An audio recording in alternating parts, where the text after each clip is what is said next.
lock, Brian Huber, Joe Hubert, and John Vesey. Cougars led by Eric Rosemeyer. Ladies and gentlemen, family and friends, welcome to the home of the Cranford Cougars. We've done it again. NJSIAA. Welcome to Cranford High School's Memorial Field in Cranford, New Jersey, as they host the Spartans of Sparta here in the North Jersey Section 2 Group 3 Final, right here on the D1 Media Pro page on the NFHS Network. He's going to take it himself for a championship! A double play wins it for free! Turn it to the end zone. What a catch! Makai's on touchdown! Into the layup, goes at the buzzer. Volusia wins it! The championship!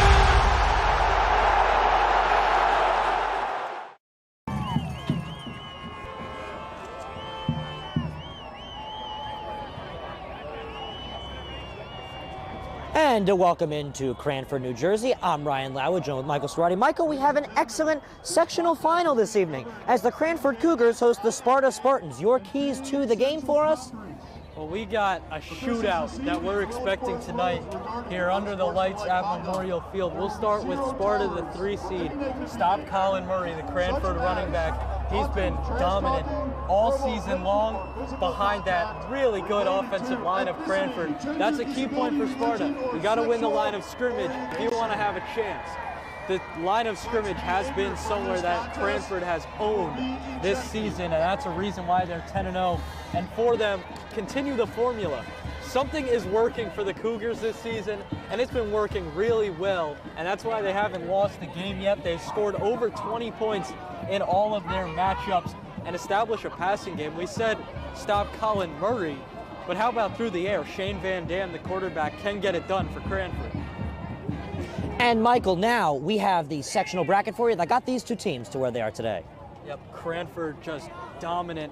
And in those semifinals, Sparta played against Riverdale, Cranford against Pascack Valley, and it was just dominance for both teams. They both put up 42 points. Ryan, you were here. You called the Cranford-Pascack Valley game. What did you see from the Cougars that got them to this game? Well, first of all, Michael, when I came into that one, I'm like, this is going to be a phenomenal game. These are two phenomenal teams, but Pascack Valley did not show up to Memorial Field like we thought they would. Cranford absolutely breezed by them. As you can see, we have captains on the field. We are ready for the Section 2 Group 3 sectional finals right here, as it looks like receiving will be the visitors of the Sparta Spartans. They will be wearing white with blue accents, and of course Cranford in their home blue and their white shorts. We have football coming up next right here on the D1 Media Pro page on the NFHS Network. Stay tuned. Screen pass out in the flat, caught, and it's a touchdown for St. Peter's. O'Donnell swinging away, puts it over the shortstop's head. That's a base hit. It'll score 1. Faraz on his way home. Throw is not in time. Going quickly, Bullock takes the snap, throws to the far side. Wide open, touchdown. In there, called strike 3 looking. Mulcahy strikes out the side. He's perfect through 2. Now up ahead for the Marauders. Here comes Benkovich. They score! Michael Benkovich for St. Peter's Pep. Bounced on the ground to short. Faraz Fields flipped to O'Donnell 1. Throw on to first in time for a double play. We'll look back out there for the Marauders. He takes the snap. Looking over the middle. Has a man. Kenny Stewart reels it in. 35. Stick on to defender. Stewart to the 20. Welcome back to Cranford, New Jersey. It is now time for the national anthem. Marine Corps, Iraq. James Silkinson, Army, Vietnam. Jim DRC, Air Force, Vietnam. Mark Schwartz, Marine Corps, Iraq. Mike Lacombe, Operation Enduring Freedom, Qatar. We thank these veterans for their service to our country and our freedoms we enjoy every day for games like these and nights like these.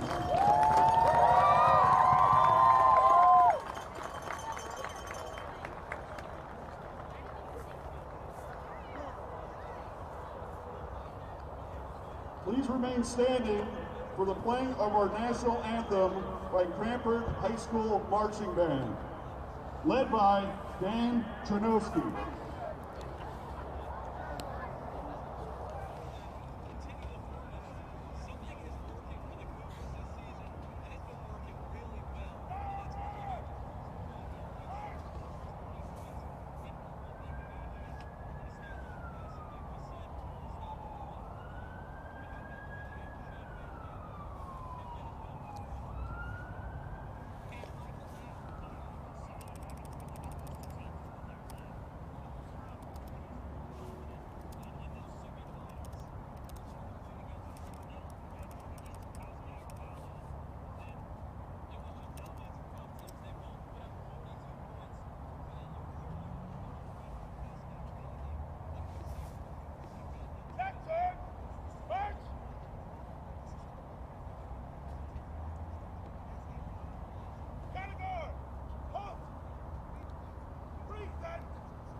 A wonderful tribute to our nation and a beautiful evening for football. Mike, what are your expectations coming to this game? We've got a great quarterbacks matchup and a great running backs matchup. We just have all-star public school football right here, and we're privileged to be able to bring it to you, Mike. Yeah, offense, it's not going to be hard to come by tonight. Like I said right at the top of our broadcast, both teams scored 42 points in their semifinal that got them here.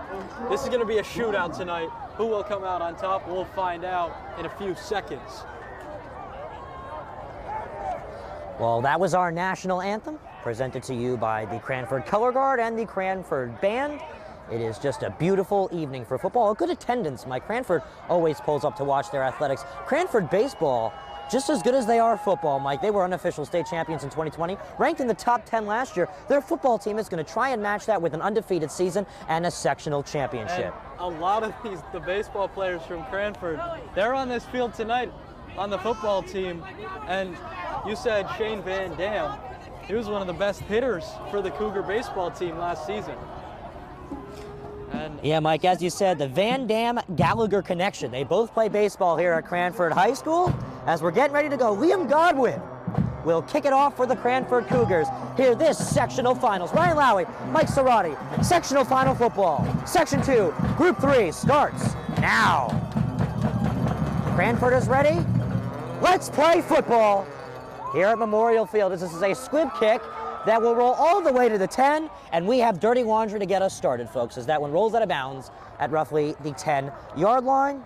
And that is where we will see, starting off at their own 35-yard lines, the Sparta Spartans, quarterbacked by junior Austin Fertura, who's thrown for over 2,000 yards this season. He threw for 1,354 last season, and the year prior, 2,382. Key hint, there's an asterisk in his sophomore season as a starting quarterback due to COVID-19. They only played 8 games, which is 2 more than anticipated. A lot of teams had a canceled season, but he was able to get it through, Mike. And it's just a beautiful evening for football. And let's get started with the first offensive drive of the game. And Mike, very special quarterback we're seeing right here taking the snap. He started all 3 years on varsity. yeah, high school experience, very important, especially at the quarterback position. So Fertura, first handoff of the game, dragged down for looks like just a gain of a couple will be Justin Smith. He's rushed for 1,029 yards this season, Mike. So running game, passing game, they've got it down, not just Sparta, but also Cranford. Yeah, like I said, it's going to be an offensive showdown tonight. Second down now from the 37, off the free kick out of bounds and a run for 2. Fertura fakes the handoff. He will be taken down after just releasing it in time. Oh, so close to the sack, but instead it's an incomplete pass. Third down and 8. Cranford defensive line all over that one. Just allowing no time for him to get a throw off. So third down and 8. With 11:26 left to go here in the first quarter, absolutely packed, very loud. The Cranford Band has brought the spirit in here today. We apologize if any of their band members block your vision. There's really not much we can do about it. From the shotgun, here's the snap. Fertua will throw down the middle, where it is complete by Luke Zavo, who's taken down past the midfield for a first down. Move the chains. Ball popped out, but they'll mark him down before it was jarred loose. Great play there on 3rd and long from Sparta. So it's a Sparta first down, the first of the game in attacking territory. Fertura from the shotgun once again, pass completed by Zabo for a gain of roughly 13. As we see an audible, relocate the running back to close side. Here's the snap. Fertura will be chased. He'll just get it out before getting hammered down to the ground. This Cranford D-line is powering through and muscling their way to the quarterback, Mike. All over Fertura right now. He just can't do anything.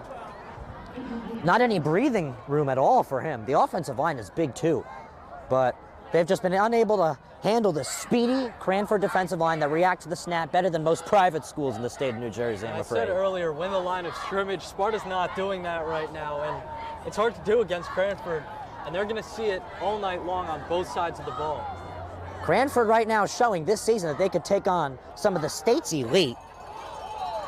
And we have whistles and a flag, our second flag of the game. First was a free kick out of bounds, and it looks like we will see a false start. And that will push the Spartans back into their own territory. 5 yards against them. It'll be 2nd down and 15 off the incomplete pass. Seems like Vertura's having a tough time just being able to wind up and throw.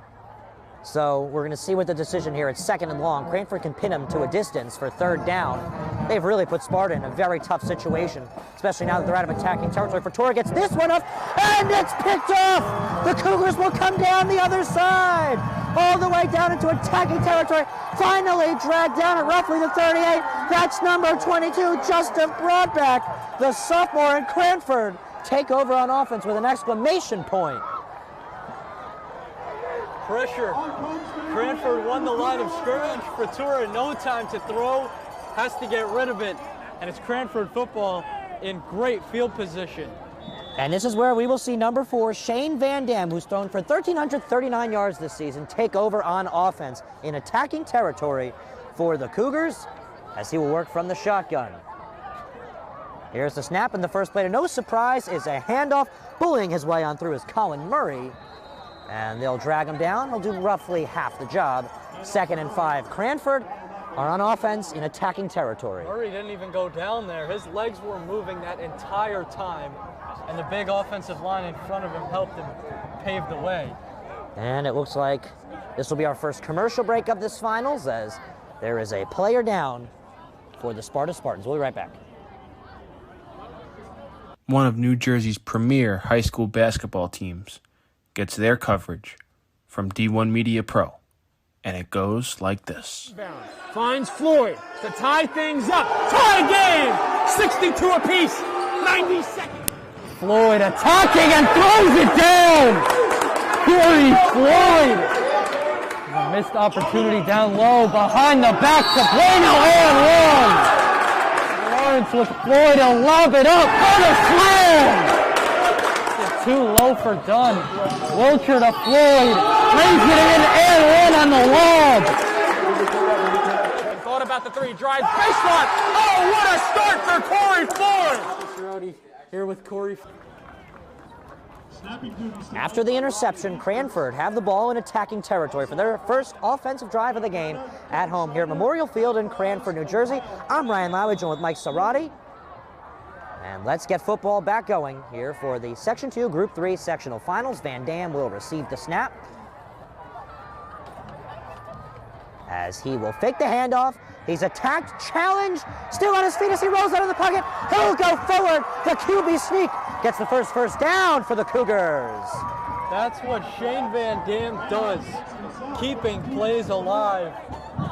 It shows that they're moving the sticks for the Cougars. Well, he's Shane Shimmy Van Dam, moving around out of the pocket and picking up yardage. He'll do it himself. When he doesn't want to hand the ball to Colin Murray, who's run for over 1,700 yards this season, he'll do it himself. As you can see, his offensive line couldn't do the job, so he picked up the slack. As here he is from the shotgun, he'll receive the snap and hand it off. Powering on through, opening up space, still on his feet.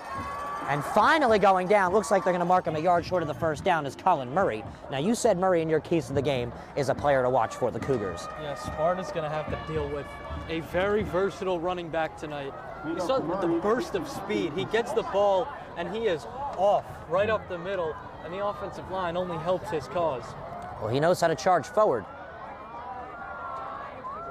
Snap coming from the red zone. It's going to be a handoff. And it looks like Colin will get the first down, and the Cougars will move the chains.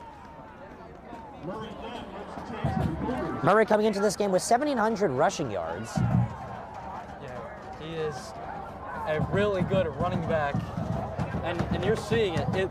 These are power runs right now. He's going up the middle, but he's using his speed to gain those yards. Under 9 minutes left to go here in the first quarter. We're getting near the middle stages. Snap. And it's going to be a handoff to Murray, and this time he'll be met down for a loss of 2. Great play to blow that one up. Just got right through. So it'll be 2nd and 12.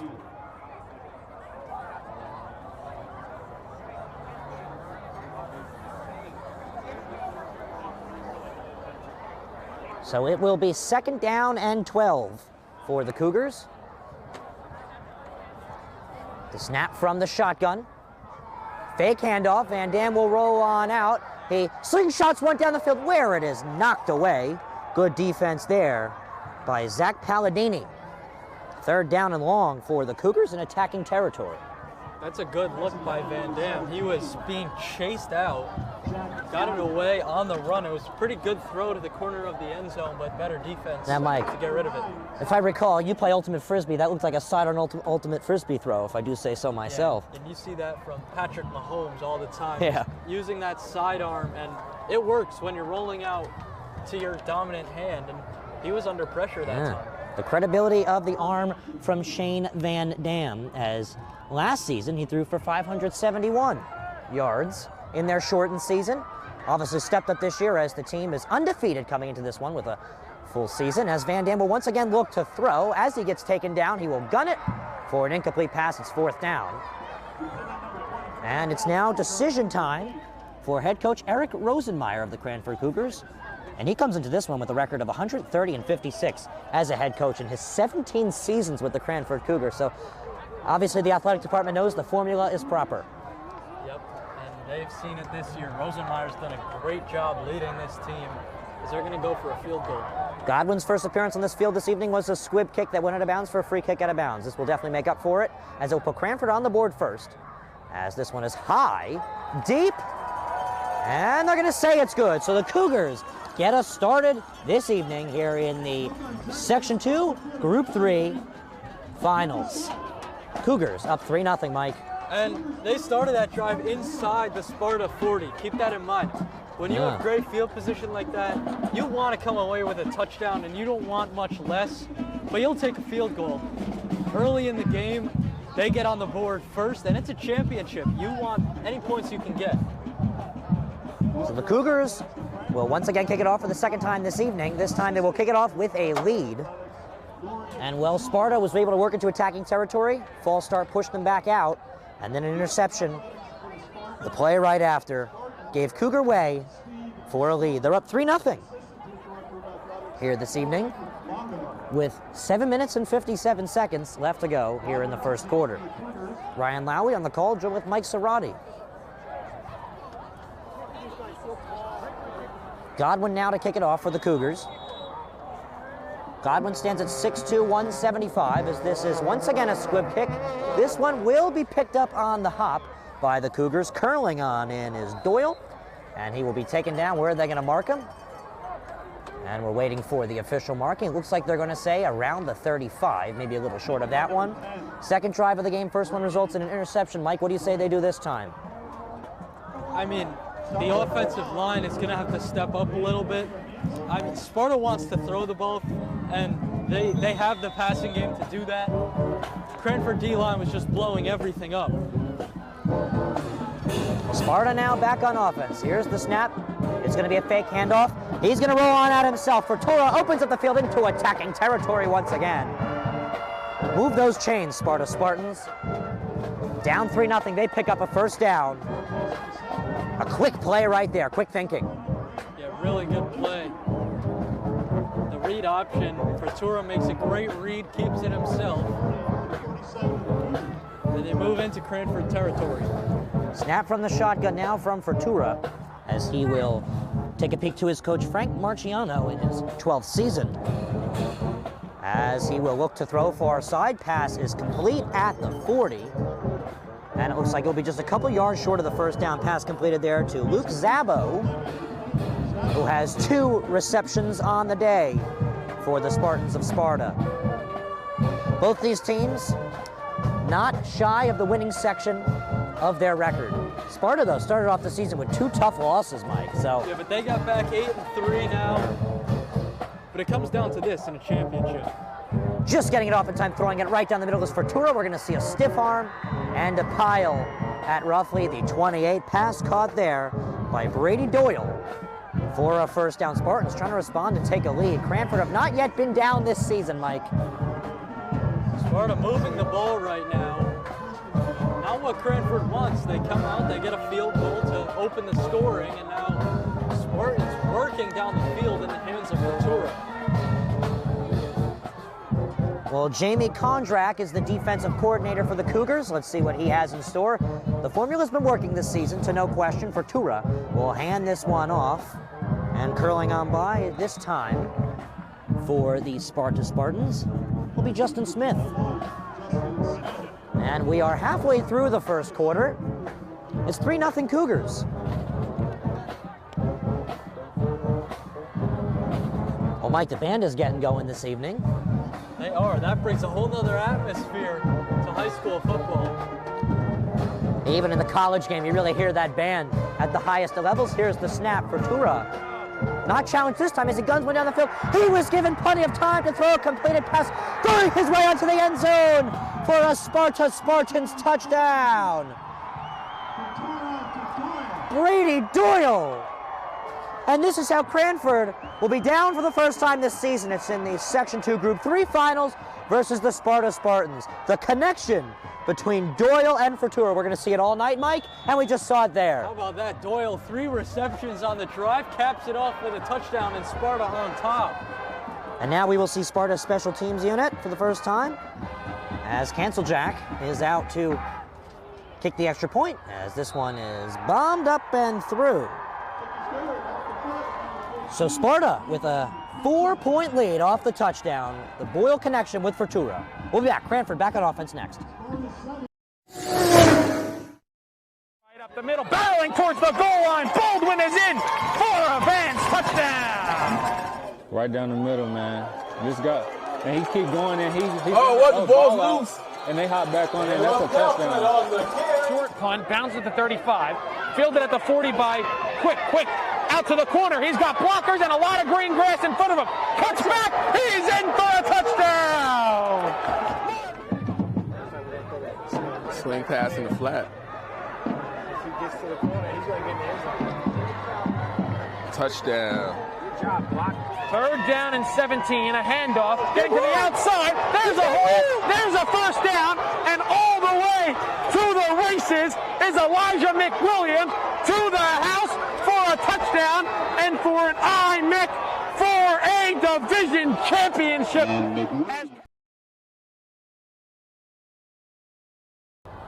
The Boyle-Fortura connection responds for the Sparta Spartans. They now have a 7-3 lead over the Cougars, who were able to intercept the football in the Spartans' first drive, as here is the kickoff. It is a squib kick that will take a bounce at the 30 and be picked up by Luca Lamera, who's still on his feet and makes his way to the 50. Lamera snuck on by.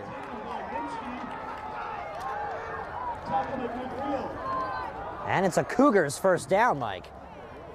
Brian, I've been saying it all night long, a shootout. We're just over halfway through the opening quarter. 10 points already scored. So the Cougars are now back on offense.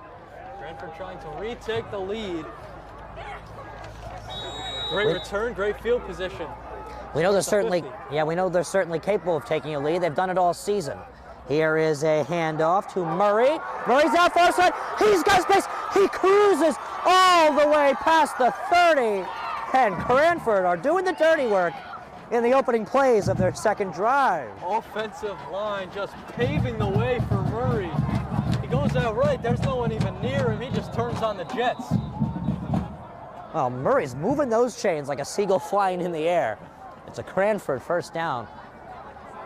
And whistles are going to slow the next snap from coming in, as the scoreboard has miraculously turned off. So I guess we will also turn off temporarily as well. We'll go to break, and we'll be back after these technical difficulties. The North Jersey Orthopedic and Sports Medicine Institute is the preferred practice for diagnosis and orthopedic treatment in New Jersey. From the moment you become a patient in our practice, our experienced team supports you. So the scoreboard is off, but we're still going to play, so I guess the officials will hold the time as there's a flag. There was roughly 5 minutes during the scoreboard instance. Once we get that back going, we will have reports on the score for you. And no more whistles before this snap. It's going to be a Cranford penalty. So it's 7-3, Spartans on defense. There is no scoreboard, which means we Do not have the time for you here this first quarter. It will likely be back soon. We do have the time of day, though. It's 7:19 p.m. We're only 20 minutes in, and we've already seen a touchdown and a field goal in this thrilling final. Mike, you said it would be a shootout. That's exactly what it is, as Van Dam will hand it off once again to Murray. And Murray grooves up, but he's still on his feet far side. He's sneaking all the way into the red zone. It's a Cougars first and goal. Colin Murray just carrying the Cougars down the field right now. The offensive line starts it, and Murray doesn't stop moving his legs. It's the Murray maneuver. And it's a first down for the Cranford Cougars in the red zone. Not that big of a back, but Murray is just refusing to go down. And we know Cranford's not afraid of taking down teams with a winning record. They absolutely destroyed Pascack Valley to make sure they could host this final, as Murray will take it, spin on out, and fit into the end zone for a Cougars touchdown! Colin Murray leading the offense down the field and leading the offense to a touchdown. And as the band plays, the Cougars have a looking to be 3-point lead, as Godwin will come on in to put the icing on the cake for this beautiful drive, and that's exactly what he does as he punches this one through the uprights. Cougars up 10-7. We'll be back.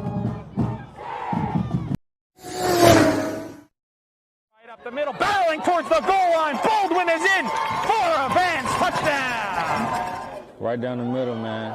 Just got, and he keep going, and the ball's loose. And they hop back on it, and that's a touchdown. Short punt, bounces at the 35, fielded at the 40 by Quick, out to the corner. He's got blockers and a lot of green grass in front of him. Cuts back, he's in for a touchdown. Swing pass in the flat. Gets to the corner, he's going to get in the end zone.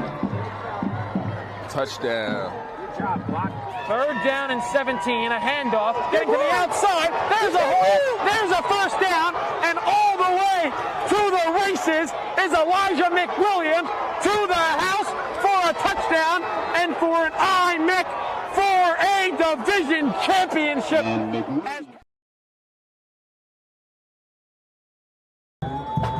Cougars respond on the running game. They will now kick it off. This is an absolute bomb that is over the head of the set to return Kevin Struble for a touchback. That is what I call a college kick. That was an absolute rocket, Michael.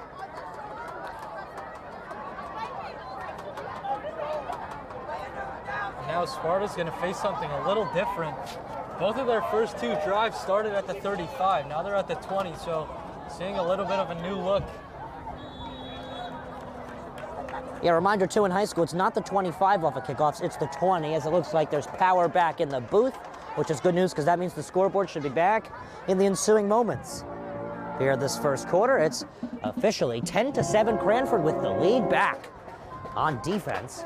As here's the snap, it's going to be a quick pitch far side.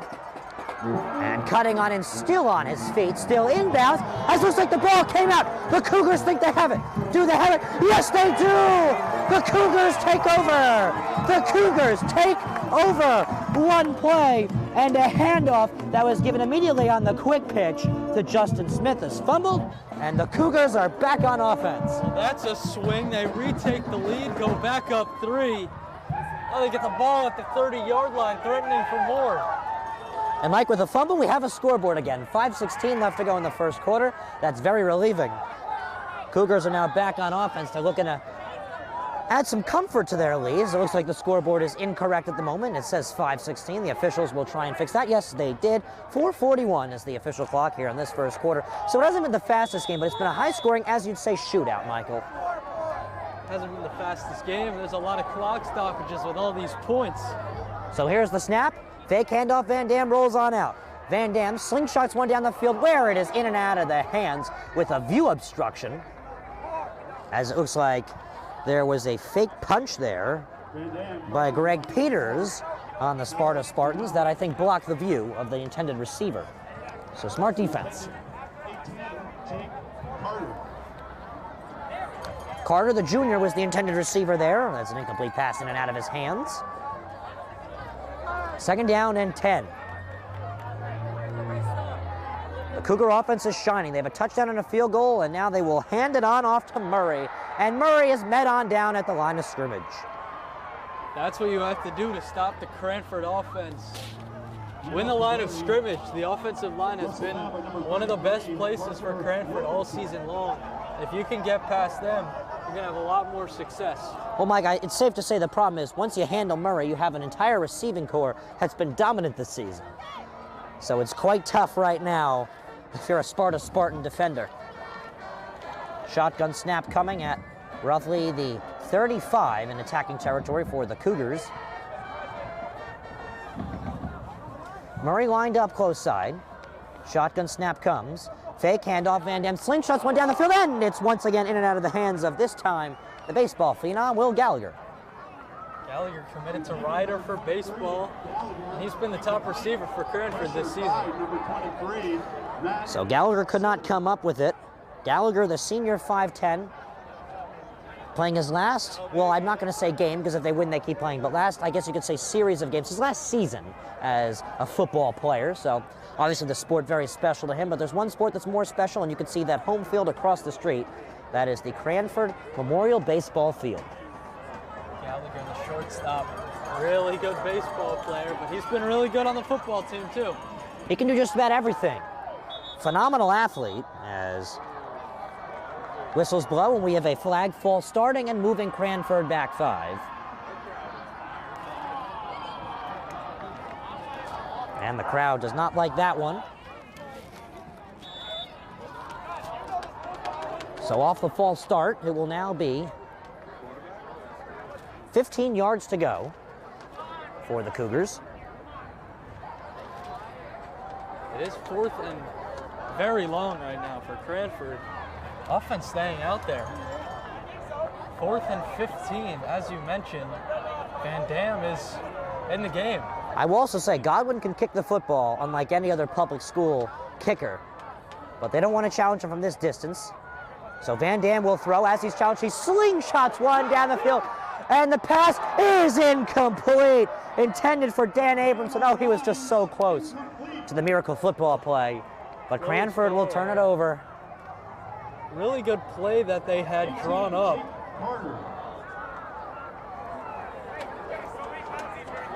That's a tough draw for the Cougars. Yeah, 4th and 15, when the offense stays out there, you're looking for that miracle play. They had their eyes on it, but just couldn't bring it down, but they trust their defense. Sparta starts at the 35. So Sparta will now start from their 35-yard line, where they've started their first drive of the game, which ended up being an interception and a Cranford field goal. Distance being charged, gunning one down the field, where it is complete by Doyle for a first down. And the Spartans will move the chains.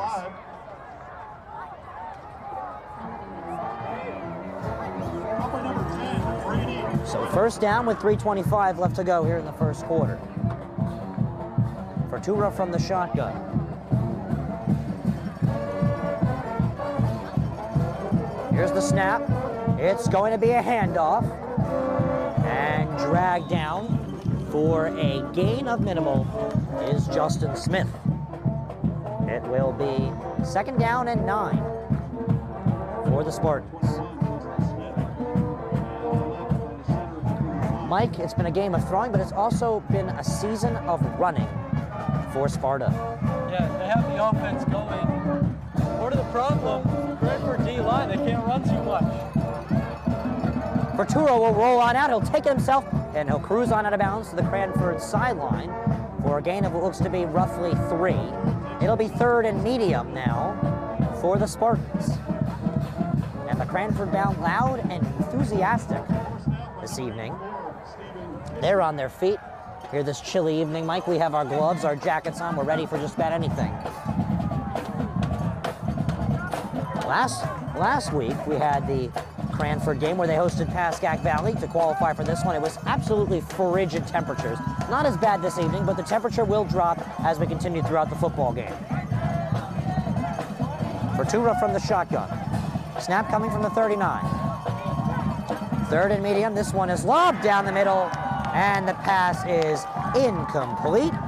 Intended receiver right there, number 85, Matt Schweizer. And it's fourth down. Hold the knuckles out, Mike. It's fourth down. How about that defense from Gallagher? Stuck with him every step of the way. So 2:34 left to go here in the first quarter, right here on the D1 Media Pro page on the NFHS Network. It's the Section 2 Group 3 final. Ryan Lowry joined with Mike Serrani. And Fortuna will now backpedal. And will punt it away for the Spartans as he options Smith to the opposing side to act as a possible fake receiver. It's a good snap, and it looks like we will see a punt. It is a chip shot, end-over-end punt that rolls out of bounds at roughly the 16. No, they'll down it at the 17, where Cranford will take over on offense of 10-7. Stay tuned. The North Jersey Orthopedic and Sports Medicine Institute is the preferred practice for diagnosis and orthopedic treatment in New Jersey. From the moment you become a patient in our practice, our experienced team supports you until your full recovery with education, compassion, and understanding. Our focus includes sports injuries, as well as the treatment of a broad range of orthopedic complaints, from First quarter, 2:28 left to go. Cougar offense is back out there. They're up 10-7. Van Dam from the shotgun. He's going to hand one off. Murray opens up the field. He's going to get himself all the way to the 49. First down, Cougars. He is tough to bring down. This game is available on the NFHS Network. First down, Cougars.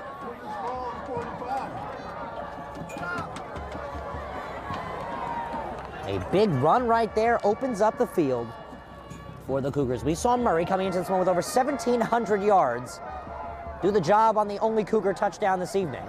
As here's a snap from the shotgun. Van Dam slingshots one where it is caught by Gallagher, and he rolls out of bounds at what looks to be the attacking 38.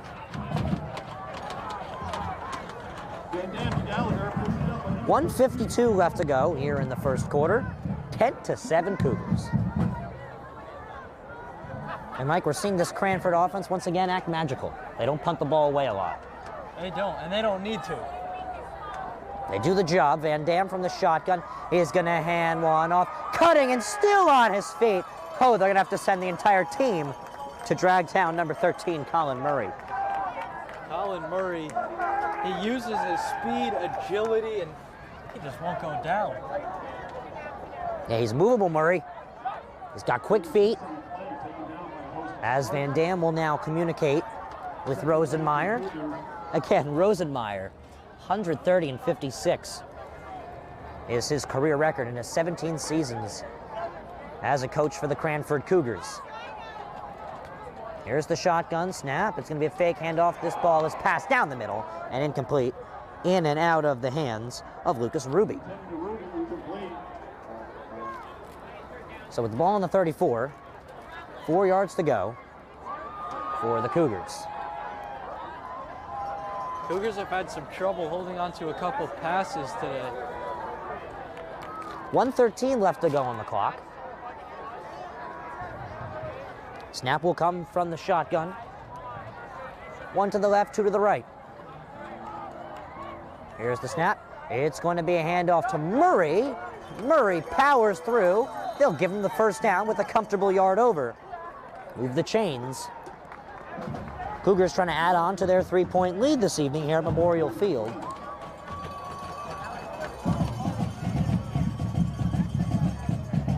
And Van Dam will communicate with Rosenmeyer. The two obviously get along quite well.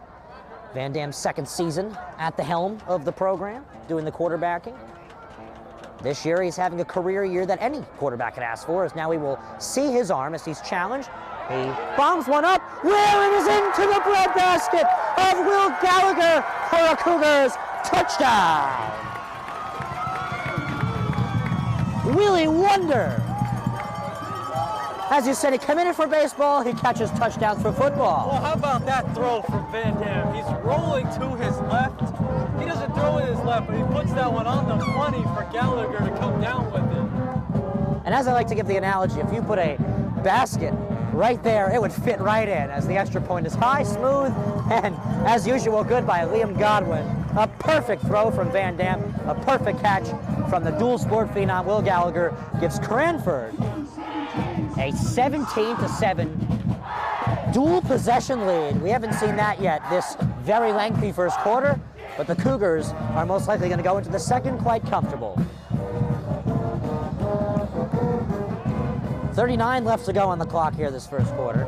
And Mike, that drive was smooth, quick, and sheer and sharp. They don't have to do too much. They let Colin Murray get down the field, and then Van Dam just puts a ball on the money, and they come away with 7. Well, 2 possessions at the moment separate these teams. Remember, you can catch Cranford's Road to Get Here on the on-demand function on the D1 Media page on the NFHS Network, as they at Memorial Field hosted Pascack Valley, and they absolutely kicked them back on the bus, you can say. Pascack Valley came into that one with a solid record of 7-3. We thought they'd pose a challenge. Cranford just laughed it off. And they invented, well, I shouldn't say they invented, they reinvented the mercy rule in a sectional semifinal game of that even tenths. So here comes the kickoff from the bomb foot of Godwin. Hits a slingshot that Struble will let roll on into the end zone. It's going to be a first down for the Sparta Spartans with 38 seconds left to go on the clock. It's been a long first quarter, Mike. We've seen 3 touchdowns. And that plays into it. The clock stops a lot when you score. Been a lot of points here in the opening quarter. Now remember, whoever wins is not done playing football this fall. I should really say winter at this point. There's a group tournament this year. Last year we didn't even see a sectional. This year we see a group tournament. Spartans back on offense. They need a response, and they need it now. Fortura hands one off. Cutting in is Smith, and he will be taken down. Looks like he'll get 4 on the push. Second down and 6, and with 20 seconds left to go, looks like that might just do an exciting and action-packed first quarter. 15 left to go. Fortura wants to get another play in. Smith's lined up close side, and they're going to fake the handoff to Smith. Fortura will work a wide receiver screen as that one is caught by Doyle, and Doyle gains a comfortable first down plus 12, and that will end this first quarter. The score, Cranford 17 and the visiting Sparta Spartans 7. You're watching the Section 2 Group 3 Finals right here on the D1 Media page on the NFHS Network. Are you interested in pursuing a career in sports marketing or creating impactful sports content? You can get experience in high school by being a part of the RISE program powered by Ortho Carolina. It will give you a head start on an exciting career. The RISE program exposes students to industry professionals and gives them real-world experience by creating content and marketing the teams at their own high school. To find out how you can be a part of RISE, email us at contact@readinessandsportseducation.org.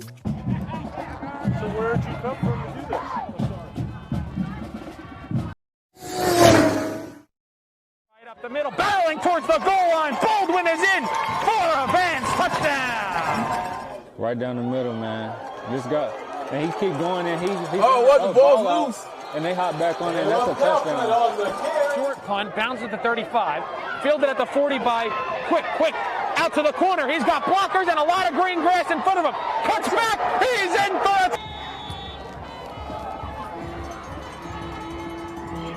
a... It's time for the second quarter.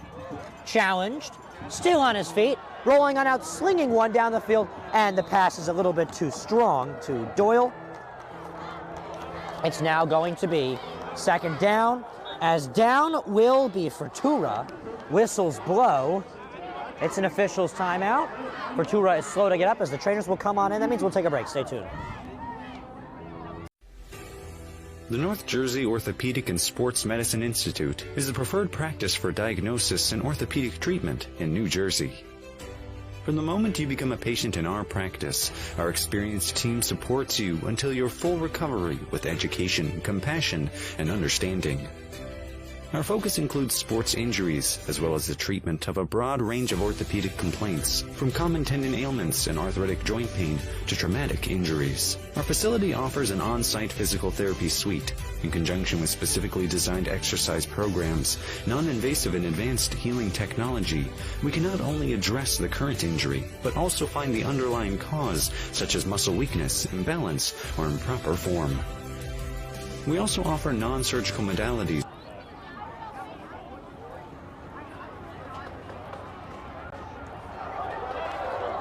Fortuna looks to be all right. Here's a snap from the shotgun. It's going to be a poor throw from the backup quarterback. Still able to catch it is Smith, and he'll be taken down into the Cranford bench. And it looks like everything is all right on that end. Currently quarterbacking Michael McGovern. He stands at 6'1", 170. McGovern coming into a challenge.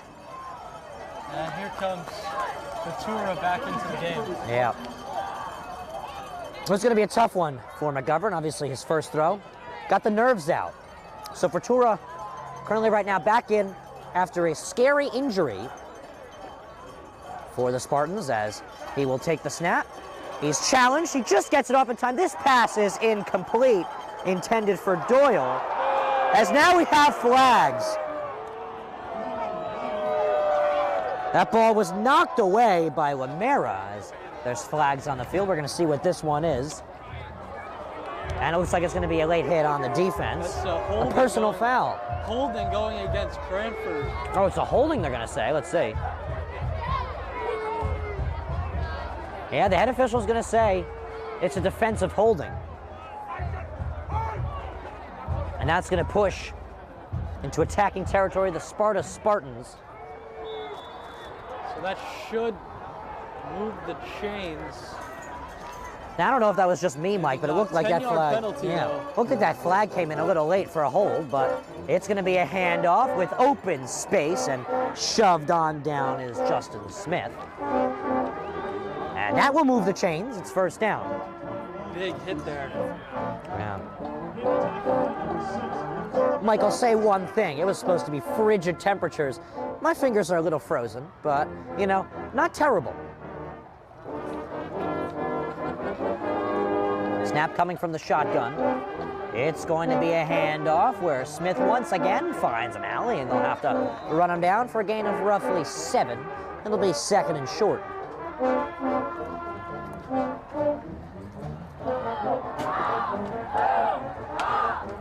Now, Mike, it's been a crazy season of high school football. It has, and after last year's shortened season, they just want to get out and play. That's exactly what they're doing right here in the sectional. Final fake handoff. Ventura rolls on out. He sees the easy option, but the pass is incomplete. A hard hit coming in. There is no flag. Looks like a pass that was intended for Doyle was a little miscommunicated and mistimed.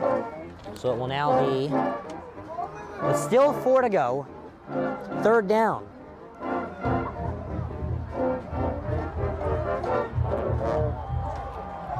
From the shotgun.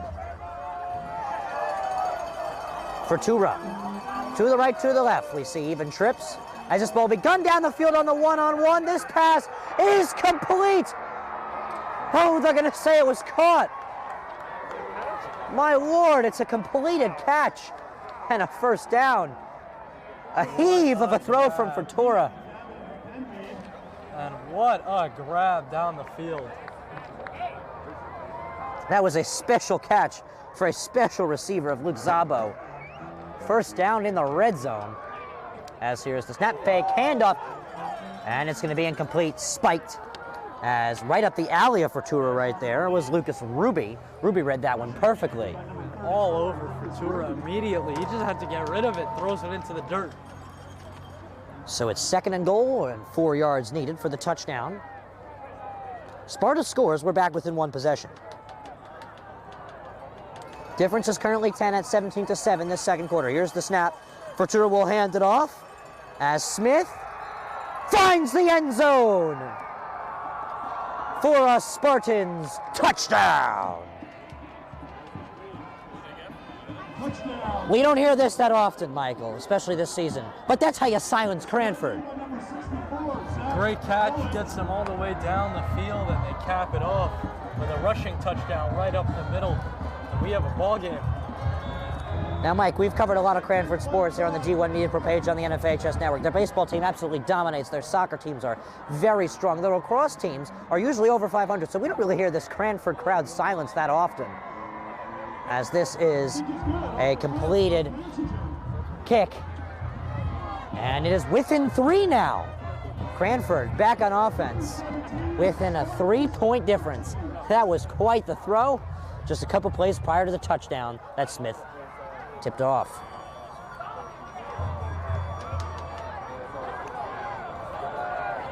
And the officials look like they're waving everyone back on the field. Interesting.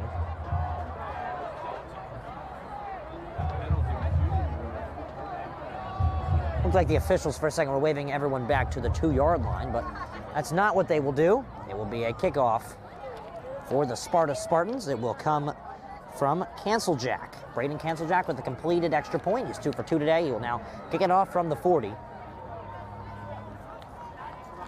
It's now 17-14, Cranford. They're going to be back on offense, but they're only up by that 3-point margin we saw them up by after that intercepting first drive of the game. As Canceljack winds and deals, it's going to be a line drive kick that will be caught by Linsky, and Linsky is just short of the 40. And that's where the Cranford offense will take over. Mike, what did they do this drive? Don't stop what you're doing right now. Something is working. 17 points already. Colin Murray is really leading this offense right now. The passing game, it's been there. They've dropped a couple of passes, so it has to be the right pass if you're going to keep it in the air, but Colin Murray's been dominant tonight. Well, 45 minutes since kickoff. Cranford ball at the 38. Here's the snap. They're going to hand it off. We're going to see a stiff arm and finally drag down as Murray for a gain of roughly 5. It's going to be second down. This offensive line, led by Illinois commit Matt Freeze, is doing the job. Wow. Colin Murray, yeah, he can run. He can only do so much if that offensive line is not clearing up so much space for him.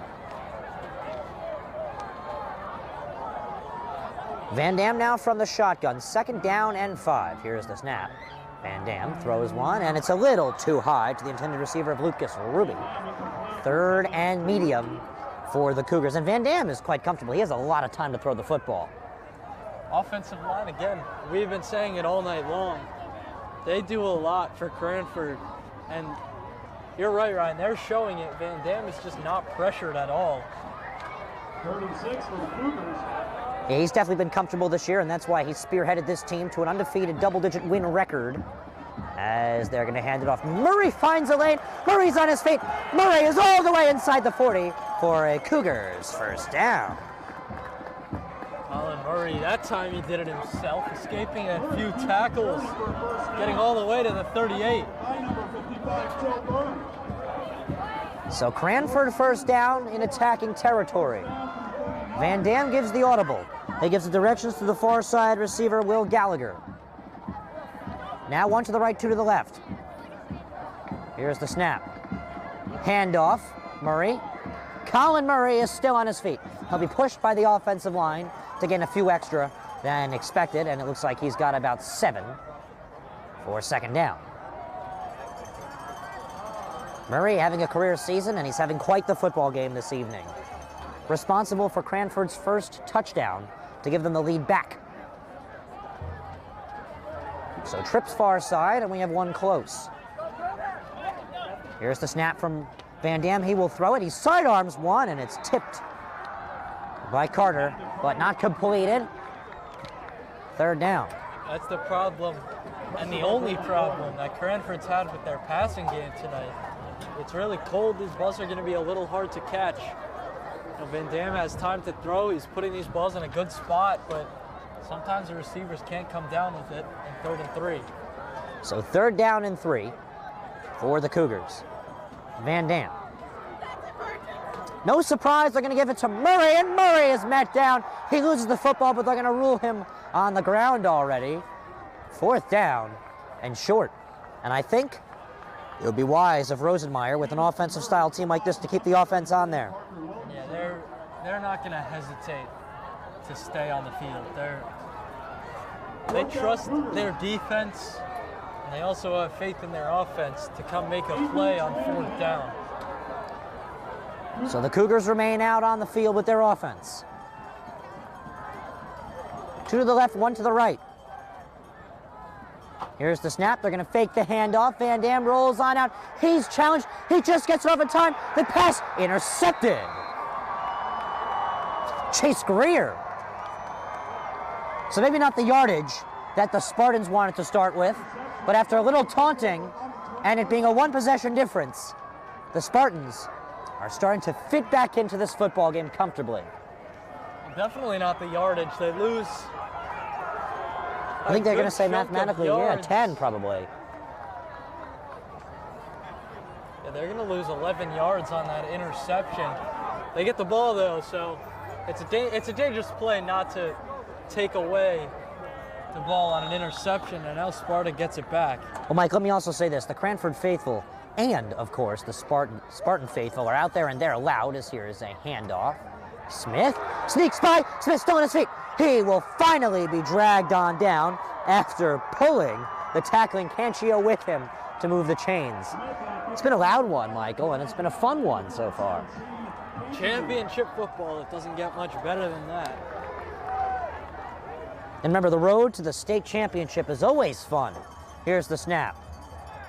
This throw, pass is completed, but it's going to be a loss on the completion to Struble. And it looks like he's going to lose about 3. 2nd and 13.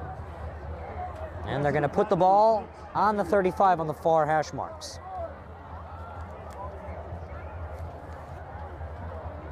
So 2nd and 13, trips close side. We're going to see 1 to the right.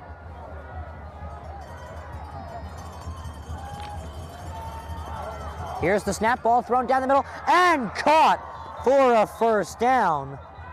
Pass completed to Schweizer. And they're going to place that football on the 49, and they're going to move it up to the 50. Great tackle by Gallagher. Impressive that he was able to hold on to that pass. So it's going to be a 1st down now for the Spartans, and I have a feeling, Mike, till the end of this one, it's going to be close. Both offenses are getting it done tonight. Both defenses, too. We've seen a couple interceptions already. So we're going to see an interesting lineup. We're going to see 2 backs lined up with Vertura. One of them will retreat. They're going to fake the pass to him. He'll roll it out. Vertura slings one down the field. This pass on the dive, almost intercepted on the redirect there. Godwin almost ended up with the football. The pass will be incomplete. The pass was... there. Yeah. Vertura, he was under some heat. He was out to his right, then came back and got rid of the ball. So 2nd down and 10. The pass there was intended to Doyle. We've heard his name, a lot tonight. Doyle, a busy player. Here's the snap, and it's going to be a handoff to Smith, and Smith is going to get 7. 2nd down. Smith to the start line, pushing forward for a few. Stop on Hanneman and Kissling. So 2nd down now for the Spartans from the Cranford C. Handoff, Smith sneaks in for a 1st down. An excellent run by Smith to move the chains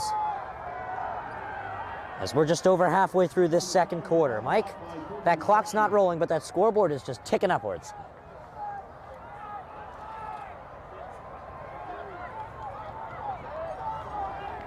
Vertura now from the shotgun. Here's the snap. Cranford will charge. Ball gunned and caught. A 16-17 connection as Denmead comes up with it and is finally taken down. Cranford will have to swarm him in all directions to end that play. It's a 1st down. stop by Luke Zabra. First down, Sparta. 5.5 left to go. 3 to the left, 1 to the right. They're going to hand it off to Smith, and Smith is going to get nowhere. He's going to run into that brick wall. Second down. Justin Smith. Now, Mike, as I said, Cranford came into this one undefeated. Rosenmeyer pretty happy with his squad, and we've seen the offense tonight just absolutely power. There was not a single game this season where they didn't score at least 20 points, so they have the offensive firepower, and they're showing it tonight. And we see flags, haven't seen that in a while, and it's going to be a false start on the offense. 5 yards back will go the Spartans' offensive line, and they're going to place that ball down on the 25.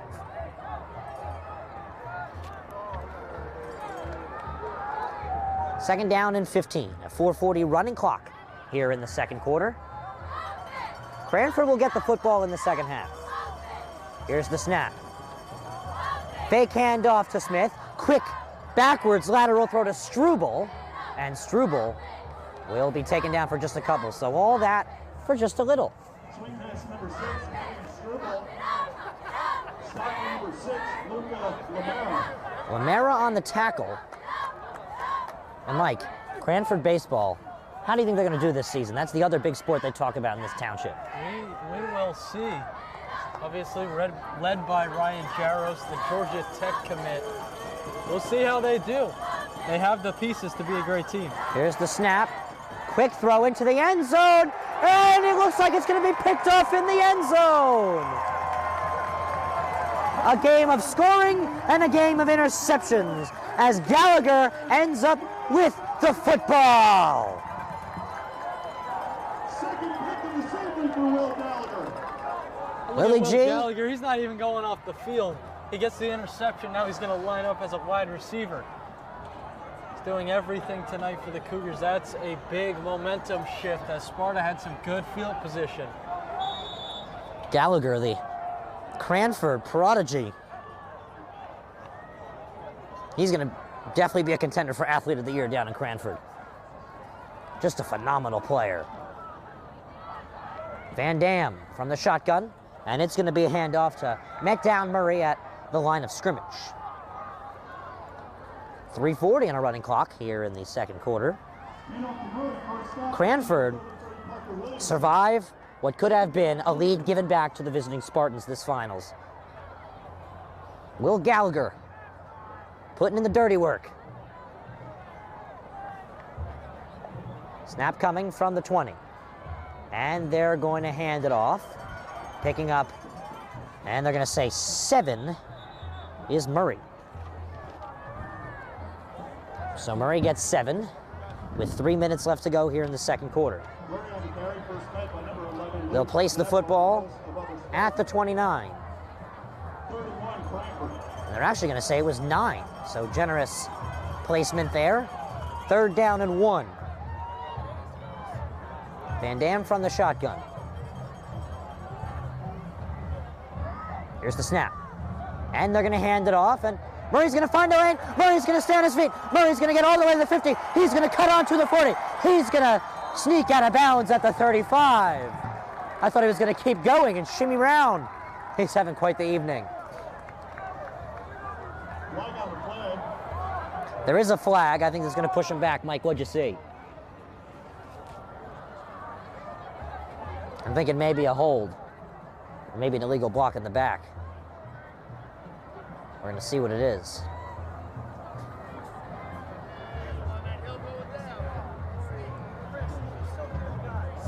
And they're going to say it's an offensive holding. And it looks like they're going to say it was on Gallagher. So Gallagher held for Cranford, and that'll push Cranford back and eliminate a big run effort there.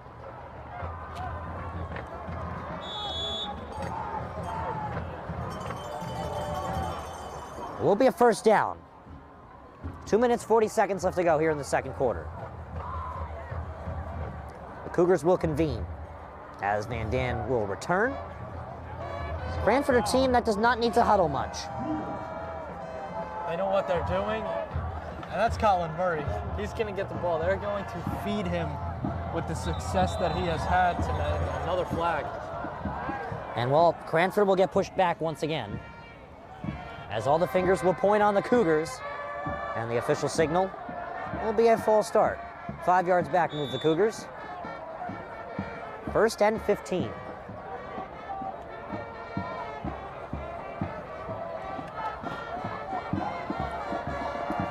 First down and 15 now.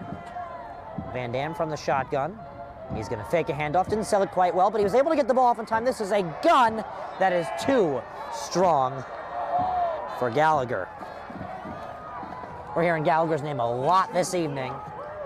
He's a key role to this Cranford football team. Attending, Will Gallagher, number 13. 2nd and 15, 2.5 left to go here in the second quarter. Van Dam from the shotgun. Van Dam takes the snap. He's going to hand it off to Murray. Murray stays on his feet, cuts on it. He's going to get a first down. Somehow he's still moving. He's all the way at the 40. He's going to go to the 30. He's going to go to the 20. Will Palladini chase him down? No, he won't. As Murray sneaks on into the end zone, far side for a Cougars touchdown. Colin Murray. What a run. That was a work of art. Pablo Picasso drew that one up. 23-14. Cougars are back up by 2 possessions. Will now put the icing on the cake with the very strong foot of Liam Godwin. Perfect tonight, and he was perfect last week versus Pascack Valley, as that's a high, beautiful extra point. Cougars up 10. Stay tuned. Second quarter. D1 Media per page, NFHS Network. Here's Kramer. Kramer walking in. Pass in front. They score! 5. Puck comes back out to the point. Gorski with a shot, and then they score! Slap shot for the point. Block the side.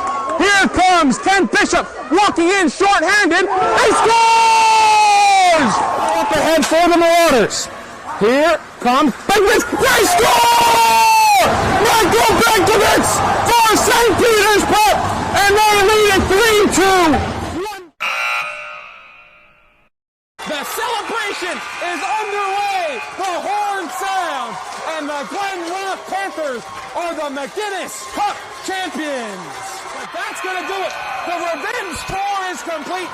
The Don Bosco Prep Ironmen are the Gordon Cup Conference champions.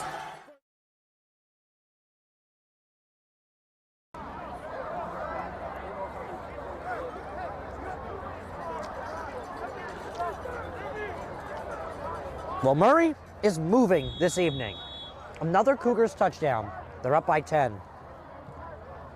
Godwin will now kick it off. A dual receiver return team will let it roll at the 1, and it will be picked up. An interesting decision. They're going to say it was a touchback there, as Struble wanted to take it out, but whistles came in and ruled him down. And that is where, which is the 20, we will see the Spartans come on in down by 10. Mike, what do they do this drive? They have 2 minutes. You want points on the board. It's easier said than done, obviously, but points would be really big. Get a little momentum going into the second half. So Spartans football. From the 20 for Tura. Takes the snap, hands it off. Cutting in, still on his feet, finally taken down by a swarm of Cranford defenders is Justin Smith. Taken by Smith. First hit by Lucas Rooney. And we are at the unofficial 2-minute warning of the second quarter. Cranford is up 24-14 here in the Section 2, Group 3, North Jersey final. Shotgun snap now for Tura. Hands it off, and Smith is met down by 3 Cougars. They were ready for it. They were waiting for it, and they tackled it immediately. That's how you handle a situation. They'll place the ball back at the 20. for third down. And Mike, the clock is running. 80 seconds left to play here in the first half. This half's gone, 65 minutes so far, 8:05 p.m. Eastern Time, 7 o'clock kickoff. We got going right on time this evening. Shotgun and snap ensuing from the Spartans. Taking a long time for this snap to come on in, and we will see our first timeout of the game. It'll be an offensive timeout from the Spartans. Stay tuned. All right, this is Adam, take 2. Mark? I guess. I go like this. The best part about playing football in Texas has to be the reaction from the community. I want to encourage others to play volleyball or choir because you get to experience new things and do stuff that you've never done before. My reason why is passion. My reason why is pride.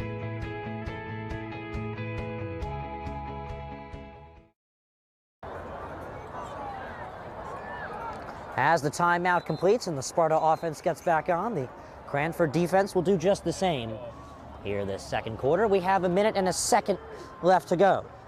24-14 Cougars. Sparta ball at the 20. Third down and 10. Line to gain the 30. Here's the snap. Ventura looks to throw. As he's charged, he guns one. Almost intercepted on the Cranford side. Kisley was there for it, but he just couldn't come up with it. 4th and 10. 58 seconds left to go, and it looks like the Spartans will make the smart decision to punt it. As Cranford set to return for them, Jake Carter. Punting from their own 20, and a speedy Jake Carter to return could result in some more Cranford points if they're able to get down the field a little bit more. So here comes a punt, the snap, and the punt, end over end, and great punt. Cranford will let it roll, and they did just the wrong thing there, as it will be down all the way at the 35. That ball there picked up by Palladini. Cranford will take over. They're up by 10 with 46 seconds left to go. Now, they're receiving the ball in the second half, Mike. What should they do? Hand it off to Colin Murray. If he goes down, he goes down. You don't have to force anything. What if he gets a run like last time? You get more points on the board. Well, you, like Rosenmeyer, are thinking that's the simple and safe thing to do. And it's likely that's exactly what Rosenmeyer will do. Up by 10 are Cranford. They will throw the football. Wow. This ball is thrown and caught. Will Gallagher. Who else? First down, Cranford. They want to make some last-second magic. They're asking for it, and with 40 seconds, they might just be able to get it. Just like they've been doing all season. The end zone's where they've lived all year, Mike. As you've said, they've scored more than 20 every single game in all 10 wins. Snap coming from the 45. And it looks like Van Dam will take it himself and struggle to get back to the line of scrimmage, but they'll say that's where he was, and Cranford decides to just immediately take a timeout. We'll be right back.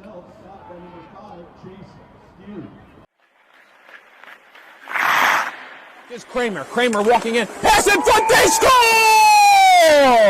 5. Puck comes back out to the point. Gorski with a shot, and then they score! Slap shot from the point. Block the side. Here comes Ken Bishop walking in short-handed. He scores! Up ahead for the Marauders. Here comes Benkovitz. They score! Michael Benkovitz for St. Petersburg, and they lead it 3-2. The celebration is underway.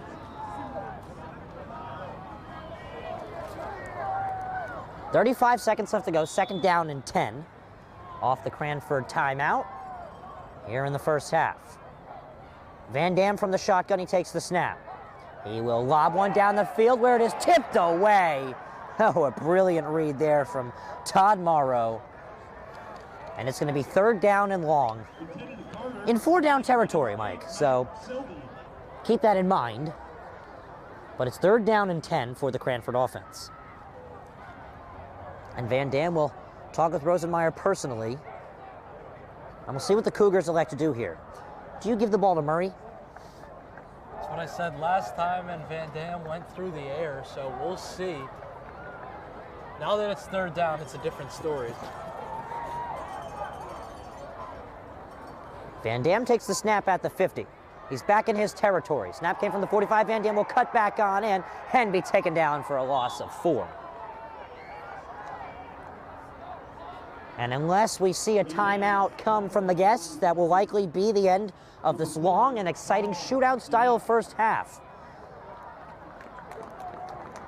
And Cranford does not seem to want to put a fourth down on in, so both teams will retreat to the locker rooms. It's been an exciting first half of a thrilling sectional finals between the Cranford Cougars and the Sparta Spartans. When we come back, one team will still be playing football next week. That will be decided with the winner of this game. You'll see that one next. Stay tuned right here on the D1 Media Pro page on the NFHS network. Screen pass out in the flat, caught, and it's a touchdown for St. Peter's.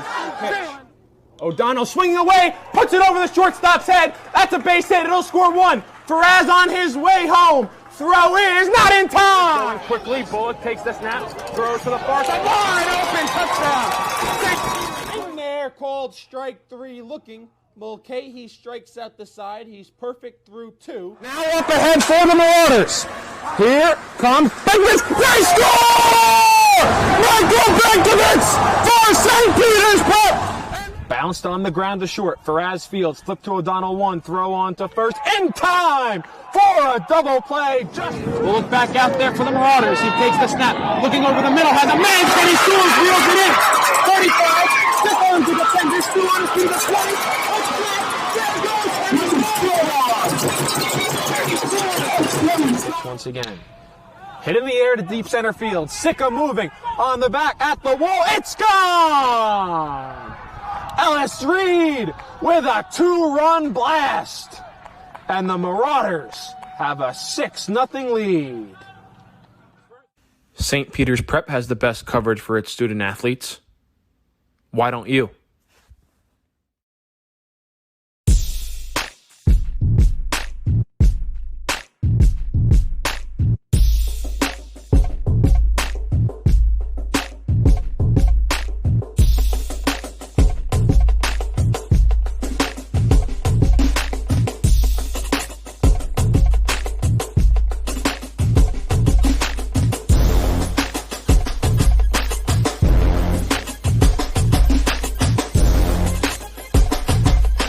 Are you interested in pursuing a career in sports marketing or creating impactful sports content? You can get experience in high school by being a part of the RISE program powered by Ortho Carolina. It will give you a head start on an exciting career. The RISE program exposes students to industry professionals and gives them real-world experience by creating content and marketing the teams at their own high school. To find out how you can be a part of RISE, email us at contact@readinessandsportseducation.org. One of New Jersey's premier high school basketball teams gets their coverage from D1 Media Pro, and it goes like this. Finds Floyd to tie things up. Tie game! 62 apiece. 90 seconds. Floyd attacking and throws it down. Corey Floyd.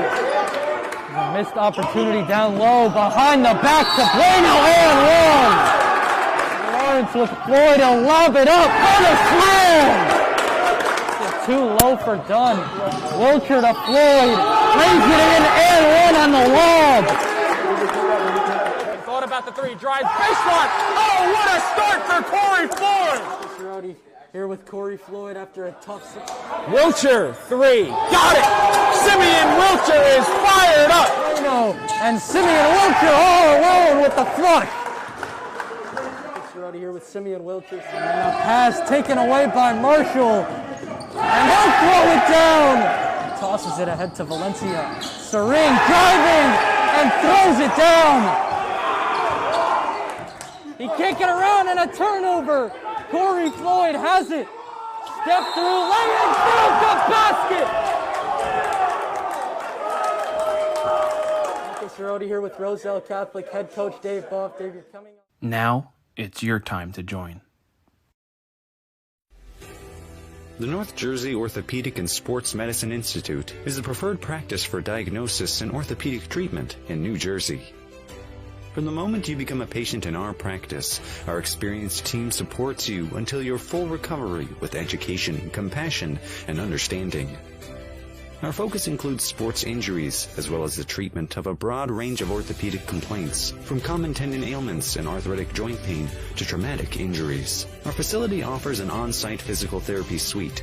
In conjunction with specifically designed exercise programs, non-invasive and advanced healing technology, we can not only address the current injury, but also find the underlying cause, such as muscle weakness, imbalance, or improper form. We also offer non-surgical modalities, such as platelet-rich plasma injections, which can lead to an accelerated recovery. To provide efficient and excellent care, personal interactions and individualized attention for each patient is important. We are committed to create a protocol that can eliminate similar injuries in the future. At North Jersey Orthopedic and Sports Medicine Institute, we are dedicated to providing the highest standard of care and comfort of athletes, including patients with non-related sports injuries. Board-certified orthopedic surgeon and sports medicine specialist Dr. Michael Rusinella utilizes non-surgical and minimally invasive surgical procedures to help patients regain back their quality of life. All right, this is Adam. Take 2. Mark? I guess. I go like this. The best part about playing football in Texas has to be the reaction from the community. I want to encourage others to play volleyball or choir because you get to experience new things and do stuff that you've never done before. My reason why is passion. My reason why is pride.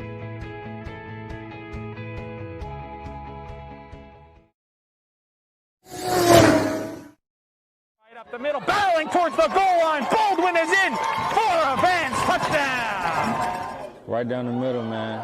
Just got, and he keep going and he the ball's loose. And they hop back on it. That's a touchdown. Short punt, bounds at the 35. Fielded at the 40 by Quick. Out to the corner. He's got blockers and a lot of green grass in front of him.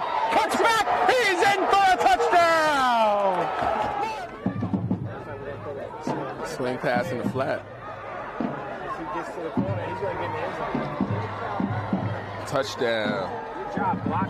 3rd down and 17, a handoff, getting to the outside. There's a hole, there's a first down, and all the way to the races is Elijah McWilliam to the house for a touchdown and for an IMEC for a division championship.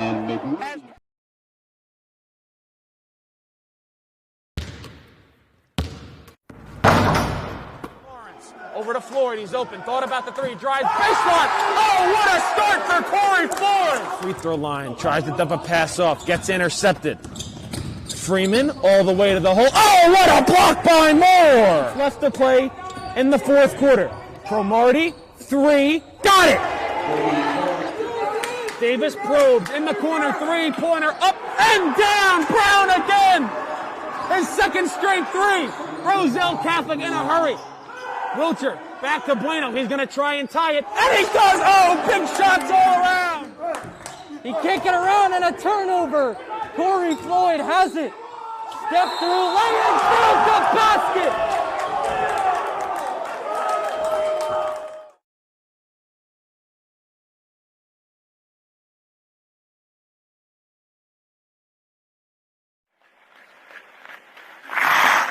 Here's Kramer. Kramer walking in. Pass in front. They score!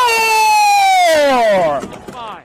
Puck comes back out to the point. Gorski with a shot, and then they score! Slap shot for the point. Block the side. Here comes Ken Bishop walking in short-handed. He scores! Up ahead for the Marauders. Here comes Bigwitz. They score! Michael Benkovitz for St. Peter's Pep, and they lead it 3-2.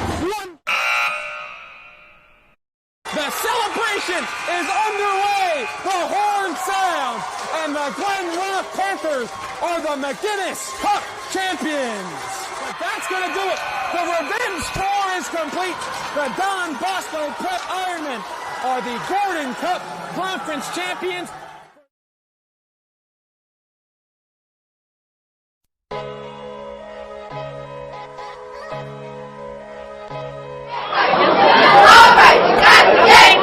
Heads up, Jack. On the scene.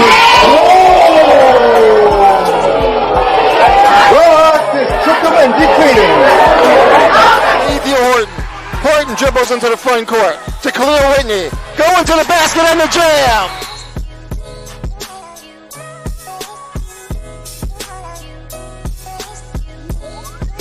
Conversation with them because they are getting resources from the city. They are getting resources, and they're arguing with us about the timeliness of those resources.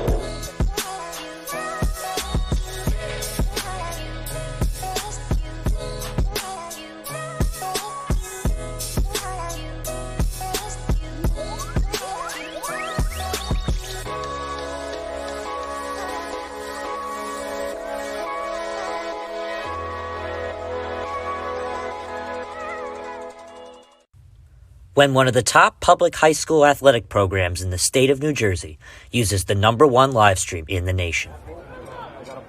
Flip to Carson. He went the 90 yards on the kickoff return. He's trying to finish it off with a touchdown, and he does! Jakai Carson. Ball court. Passed on over to Capstraw. Capstraw will dive in past two players, and she's able to lay it up and score.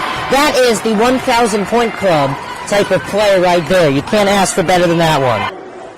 Pass across. Stick down by Murphy. Send a shot and deflected. They score! 2 now. We're at the 2:30 marker left in the game.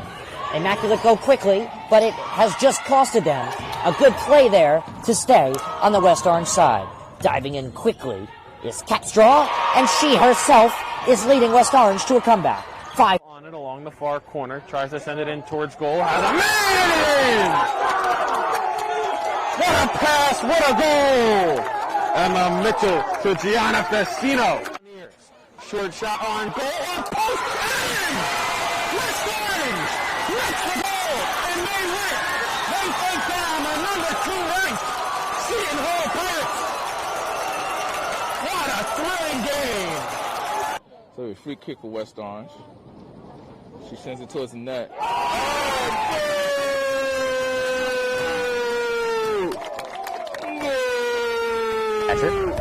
But we don't score the game, we just call and record it. As the pitch from Bove with nobody on base, swung on and missed, struck him out. Rosu now trying to get on the offensive side of things, can he? Ooh, and he's able to work himself into a pin position. Kenny earned the pin, he's got all 5, back points easily secured, and he pins him. So the first Rosu with the pinfall victory. A big victory for Rosu. West Orange with a 5-0 win over Newark Central. I'm here with West Orange head coach Doug Nevins. All right, West Orange with a 6-1 win over Columbia. I'm here with 3 stars of the game: Emma Mitchell, Kaya Schultz, Gianna Festino. So I'm Ryan Lowy from D1 Media Pro, and I'm joined with senior Kaya Schultz and junior Kylie Capstraw. West Orange girls varsity basketball season is over. Here with West Orange girls varsity coach Sean DeVore. Russo after a 5-0 victory for West Orange over Newark Central. Do you want your school to be covered by the #1 live stream service in the state of New Jersey so the entire country can see moments like this? We play once again. Free kick coming for the Mountaineers. Short shot on goal, on post, and West Orange gets the goal, and they win. They take down the #2 ranked Seton Hall Pirates. Bullock takes the snap. He's going to take it himself, barreling towards the goal line, and he's in. Taj Bullock from 3 yards out, and the Marauders lead it 20-7. Or be a witness to championships like these. Montclair are state sectional champions. They defeat Livingston 4-1, and the Mounties sweep the boys and girls brackets in back-to-back wins over the Lancers. 3-2. There goes the runners. Swing on and miss. Strike 3. That does it. The Cranford Cougars are the Last Dance World Series champions. or have exclusive interviews with players and coaches. Maroon and Silver star pitcher Teague Mulcahy. I'm here with Cranford star Ryan Jaros. We're with the Bergen Crusaders star of the game, Luis De La Cruz. Here with West Orange head coach Doug Nevins. And all right, now here with star goalkeeper Nikolai Matthews of this West Orange Mountaineer team. Nikolai. Here with Claire Manning after Montclair picks up a 4-1 win over Livingston. I'm here with Molly Brumback, the goalkeeper. Molly, what was today like? Here with West Orange girls varsity coach Sean DeVore. Then join the D1 Media Pro team, New Jersey's #1 live streaming service.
Cranford, Sparta, second half next.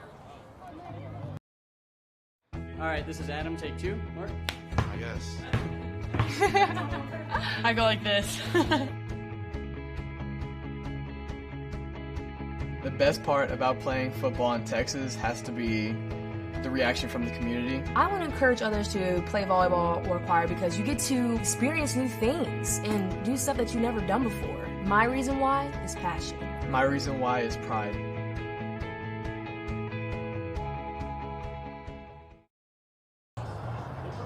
Welcome back to Memorial Field here in Cranford, New Jersey. Ryan Lowy joined with Mike Cerati. Mike, a first half of finals football to remember.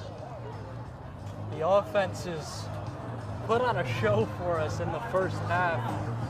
Defense has got it done too. A few interceptions, and out come the players back onto the field. The second half action coming up shortly. The Sparta Spartans have taken the field first, and we're going to see the Cranford Cougars coming up real soon. Cranford finished the season undefeated. Now, Mike, one thing you said that I found very interesting, they won every game this season by more than, they've won every game this season by more than 20. So, not that, but they've put up 20 points or more in all of their wins. Knew I said something wrong there, but I just couldn't process that properly. Yeah, they really just absolutely dominated. Numbers, but yeah, the offense putting up 20 points in every game is not something that you see all the time. Yeah. Sparta did that too, except for one game where they were shut out. So, just one game. That means, Ryan, each team, 10 games that they put up at least 20 points. That's a high number. So the Spartans are stretching out. This is how the Cougars came into this one. They started off the season with the win versus North Hunterton, 43-37, so a close one. Then they beat Summit, 45-8. Then they beat Iceland Kennedy on the road, 49-20. Then they beat Scotch Plains Fanwood Raiders, 20-6. Colonia, 27-14. They visited Woodridge to a 38-28 victory. They visited Linden to a 42-13 victory. They visited Montgomery to a 26-14 victory. They hosted Damaris to a 56-26 victory in the quarterfinals. In the semifinals, they absolutely demolished Pascack Valley, 42-7. So the biggest difference was the sectional semi-final, Mike. We were there for that one. You catch it on the on-demand page on the D1 Media Pro section on the NFHS network. That was just a crazy game. Cranford just came in booming. Gallagher, all the pieces just came together for Cranford that one. Same thing happened with Sparta. They won 42-0. Yeah. So, speaking of the Sparta game, they were the lower seed. They just put on a show. Yeah. They visited Riverdale, and they just put a crack right in the field. Came in, you go in with confidence and good things happen. And they showed that really in that semifinal game, 42-0, and you said it, they're the 3 seed. But that's what got these two teams here putting up 42 points in their semifinal games. Well, Mike, we promised a temperature drop. I believe we got it. The fingers are getting cold. The players are trying to keep warm on the sidelines by jumping around, twisting, do whatever they really can to stay warm as we are awaiting Cranford's return. Here they come out of their locker room. Remember, Mike, Cranford, one of the limited amount of teams in the state of New Jersey to be privileged with a double digits worth of victories this year, with 10 coming into this one. Could have been 11, but they used their bye week, bye option. And here come the Cougars. They're up 24-14 in this one. We have the second half next, right here on the D1 Media page on the NFHS Network. Are you interested in pursuing a career in sports marketing or creating impactful sports content? You can get experience in high school by being a part of the RISE program powered by Ortho Carolina. It will give you a head start on an exciting career. The RISE program exposes students to industry professionals and gives them real-world experience by creating content and marketing the teams at their own high school. To find out how you can be a part of RISE, email us at contact@readinessandsportseducation.org. And we'd like to welcome you back to Cranford, New Jersey's Memorial Field. It's 24-14, the hosts here in the sectional finals. Section 2, Group 3. Now, Mike, it is getting cold. That means we're getting towards basketball season here on the D1 Media page on the NFHS Network. You're going to be covering a lot of Roselle Catholic. I'll be doing a lot of West Orange. We got a lot more. We got Gill St. Bernard's. We got everything right here on the D1 Media page on the NFHS Networks. Tell us a little bit about it. It's going to be a lot of fun this winter. Obviously, last season cut short, 15-game seasons. We're not seeing that again this season. It is going to be a lot of fun. You said it, Roselle Catholic, they're coming in number 2 in New Jersey. Gill St. Bernard's, they have a couple 5-star recruits on their roster. So you're going to see a lot of talent, and it's going to be a lot of fun this upcoming winter for basketball. We're less than a month away from the regular season getting underway. Now, Mike, unlike last year, only 15 games allowed on the schedule, no county tournament, no state tournament. Who's winning the state of New Jersey this year in your prediction? There's a lot of talent. I'm going to say Camden. Oh. I mean, Camden, they're the #1 public school in the country. They have a couple transfers, a couple 5-stars. DJ Wagner's the #1 player in the country in the class of 2023. He leads the team. And then Aaron Bradshaw, also a 5-star. He hasn't played high school basketball yet. He started his career at Roselle Catholic. Now he's at Camden. So a loaded roster for the Panthers. That would be my very early prediction to win the TOC. Well, that is a long time away. It's going to make up for last season's only 15-game season where there was nobody in the gym. It's going to be loud in the gyms this year. We're going to see full crowds, just like it's been loud at the football games. We've seen full capacity. We've seen no mask. We've seen rowdy, excited fans joining the band of enthusiasm like tonight. The band has been going off all evening for Cranford, pumping them up, fueling them to a 24-14 lead where they will receive the football off of the Sparta Spartans kick as we fix our scoreboard to the third quarter. We're going to play final half of football this sectional tournament here in Section 2, Group 3. Ryan Lowy on the call, joined with Mike Sorati on camera and analyzing this evening. Mike, as I said earlier, it's been a chilly one. It's only going to get chillier, but the football only going to get more exciting and only going to mean more as we continue. We move into late November, football becomes more important. Championship on the line under the lights as the second half is going to get underway. Cranford 10-point lead. They'll start things off. Cancel Jack to kick it off for the third quarter as his boot is off, and let's play another half of football here in Cranford, New Jersey, as this one is picked up by Carter. Carter will be pushed down, and they're going to say the 35 is where this Cranford offense gets this third quarter started, Mike. This is a pretty big drive to open the second half. There's not a lot of momentum because the first half ended pretty slow. So to build momentum back up is a big thing.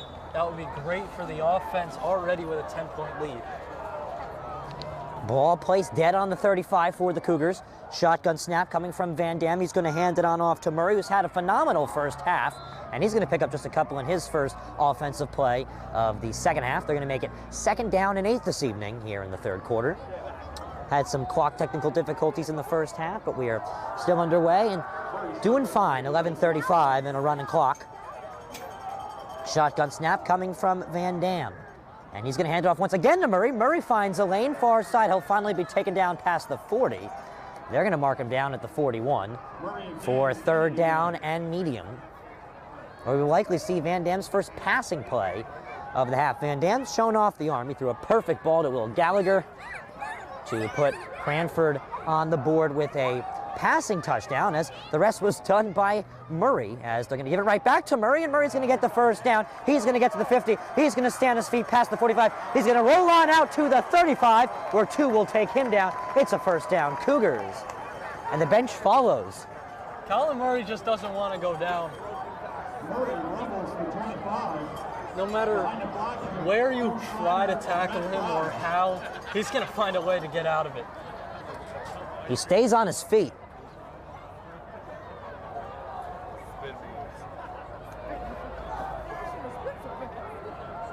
First down, Cougars. We'll give it right back to Murray. The formula's working, so why stop it? And Murray will get about 3 or 4, second down and medium. Cowbells come out. Murray up the middle, stopped by. I know Colin Murray looks like right now, NFL-wise, he looks like Derrick Henry. But if you're talking New Jersey high school football, you think Ryan Butler from Bergen Catholic. These 2 running backs, they look alike right now. They just don't want to go down in tackles.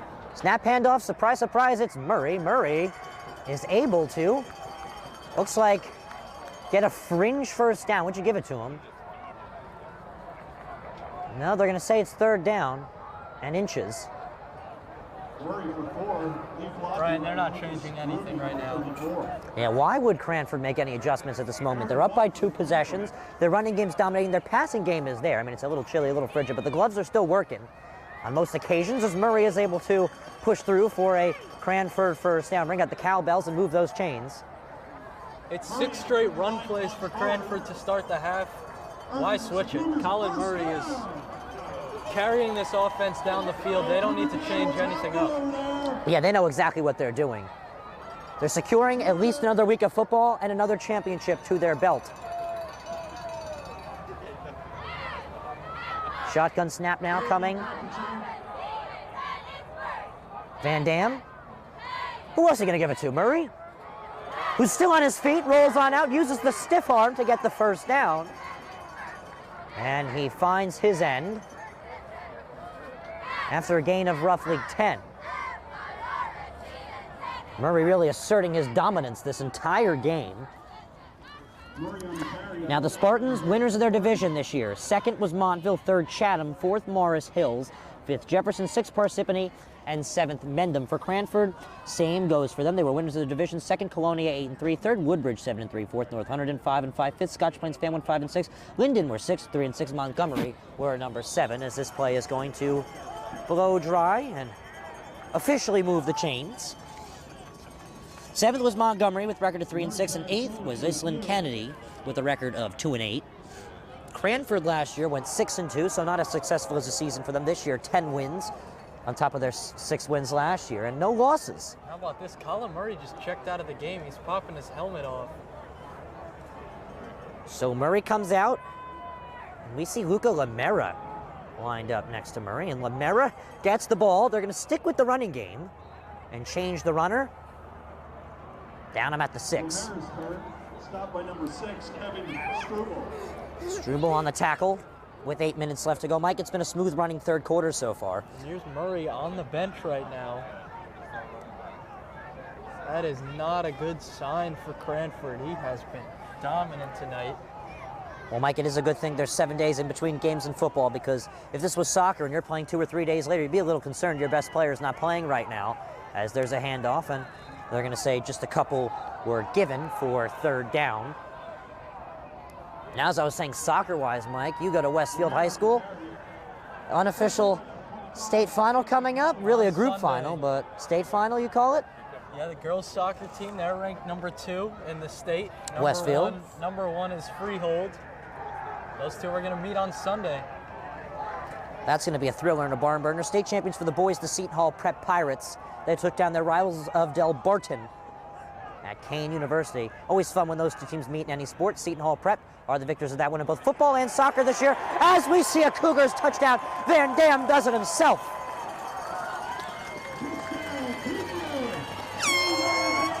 A drive for the ages. The Cougars have their largest lead of the day, and they crack the 30-point marker. And Godwin has been perfect with the extra points this year. Will put the tip on the iceberg.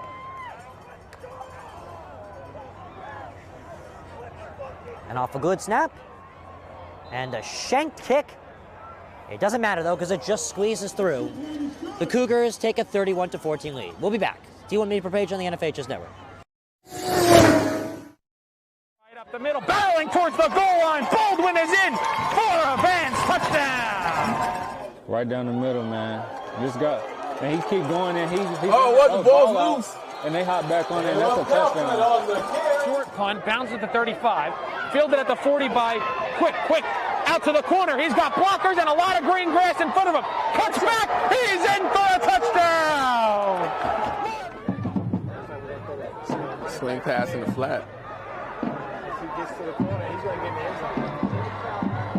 Touchdown. Good job, block. Third down and 17, a handoff, getting to the outside. There's a hole, there's a first down, and all the way to the races is Elijah McWilliams to the house for a touchdown. The Cougars are able to score once again, as Godwin will kick it off from the 40. It's a line drive kick that was tipped and will be picked on up. We hear a hard hit in the background. Nonetheless, still running with it is Struble. He opens the field. He stays on his feet. They'll finally drag him down at the 42 and actually push him out of bounds instead. My apologies. Where the Cougars defense will trot back on, this time with even more comfortable of a cushion to defend. Think about it for head coach Rosenmeyer if he's able to hold this lead. An undefeated season, sectional champions. And that's the goal. It really all comes down to this one. Most important game of the season. 17-point lead. First and 10. First down and 10 now for the visitors within the Sparta Spartans. Both teams easy wins to get here, as we have jumping Cougars, and I believe we do see an encroachment.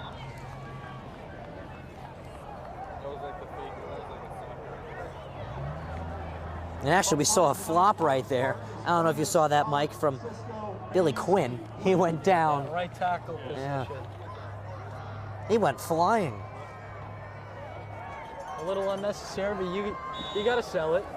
Well, he sold the call. You want to get those free 5 yards, and they did. Spartans want to get back into this one. Here's the snap. It's going to be a handoff. Smith opens up the field. He comes close side, cuts on inwards, gets a first down. Gain of 12, they'll say. Ball on the 46 now. The chains move with 6:30 left to go.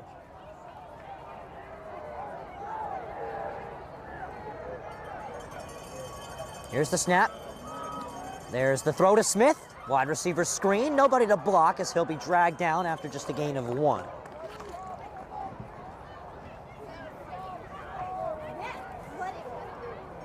Swing pass to Justin Smith.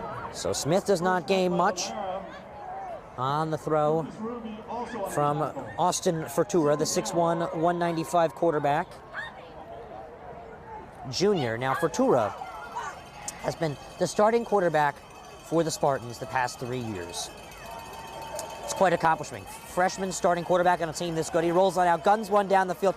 Little bit too high for the intended receiver of Brady Doyle. This is what I was saying, Mike, freshman starting quarterback on the Sparta Spartans. It's pretty impressive. Sparta's a good team, but Fertura is a good quarterback. And one of the things that he's best at is improvising. And he's been able to do that tonight. He's been under some pressure a lot in this game, but he finds a way to evade a lot of that pressure and make some plays out of nothing. So Fertura now from the shotgun. Ball on the 45 for 3rd down and 9. A big stop for Cranford coming up. They're going to hand it off, and no space to run. They gave him no mercy. The Cranford D-line handled Justin Smith perfectly. 4th down and 9. He got back to the line of scrimmage, they're going to say, with 5.5 left to go in the 3rd quarter. And Mike, what do you do? It's a tough call. 4th and long against the Cranford defense that has been really good. It looks like they're going to keep the offense out. Well, you wait this long, you figure they might have to call a timeout, because they're taking their time to put the ball back in play here. Here comes Fertura. So Fertura's back. To the right, to the left. Cranford D-line signals the crowd to get loud. A hard snap. Fertura's challenge.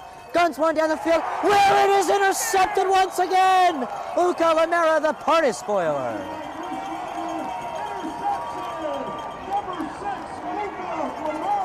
And the Cougars offense is back on the field.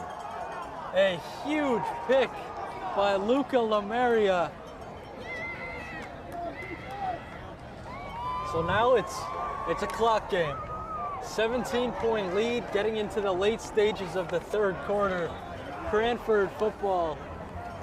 What a play by Lamera. Read it the whole way. And now, Mike, is it safe to just hand off the football for the rest of this one? I would assume that's what they're going to do with Murray. No, they're going to fake it. The QB did it himself. Van Dam gets the 1st down. They're going to wave the chains over. That tricked me, you, and the entire defensive line.